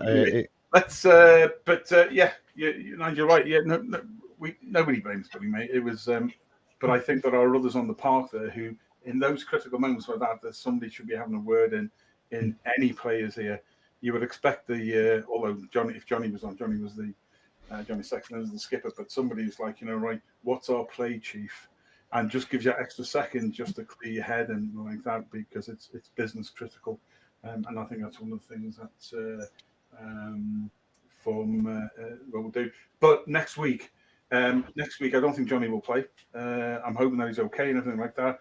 If he's not, then I'd like to see Harry with Billy Burns on the bench. If not, you got to start Billy Burns with Harry on the bench. It's as simple as that for me. To finish off, Gareth Rees, who was your takeaway player from the game from either side, or what you saw today? I'm not sure. It was one of those strange games because there wasn't a lot of space. There wasn't anybody who really stood out in that respect. But as Brandon said, the finish from Louis Rees-Zamm, it was exceptional bit of skill. It was an attritional game, and it was strange seeing Wyn Jones actually get the man of the match. But he scrummaged well, and a couple of his touches and his tackle count, was very, very good. To be honest, I'm so pleased with the win. I'm glad of the collective, the work that was done. I wouldn't pick an outstanding player out, to be honest, because I don't think anybody was. People that control different aspects of it. The best player for me, the bloke that scored or created the most danger, was Henschel. Yeah, absolutely. Yeah, and I was surprised he didn't get man of the match, to be honest. Andy scrummaged on the side of the scrum where they got that side up and attacked down the short side. Eddie Jones would love him, wouldn't he? Everything At least he knew where to put his shoulder. There we go. Next week, the games move on. England and Italy, France and Ireland, and Scotland and Wales. And we will have a match watch along for Scotland and Wales. And new guests. And before that, though, we have... I'm just going through my calendar, my diary here. On Tuesday at 7 p.m. UK and Ireland, that's 2 p.m. Eastern Seaboard time, we have the New England Free Jacks with World Rugby commentator Alan Stanford on episode 4 of Ride On. The New England Free Jacks, that's a really exciting one. Watch MLR and watch that show because that's really good for that. Thursday the 11th at 8:30, we've got the Leinster Line with Connor and with Nathan Jones heading that one up for us. And they'll be reviewing round 1 of this year's Six Nations and previewing next weekend's game on that with special guests as well. And then on Saturday the 13th, as I say, 16:45, we have got Scotland versus Wales. We've got another Gogglebox #match watch. I've been joined today by Keno Millio, by Brandon Smith, and by Gareth Rees. I am Big Joe Shepp, and we all learned from today's game. It's been a great game of rugby. Congratulations to Wales. Unlucky to Ireland, but lots of takeaways for everybody. Until next week, until all the shows next week. Thanks very much. Who's come on today. Been a pleasure, everyone. Thank you. Yeah, it's been a lot of fun, guys. Take care. Stay safe. Raise the glass to you all. Slán. Thank you.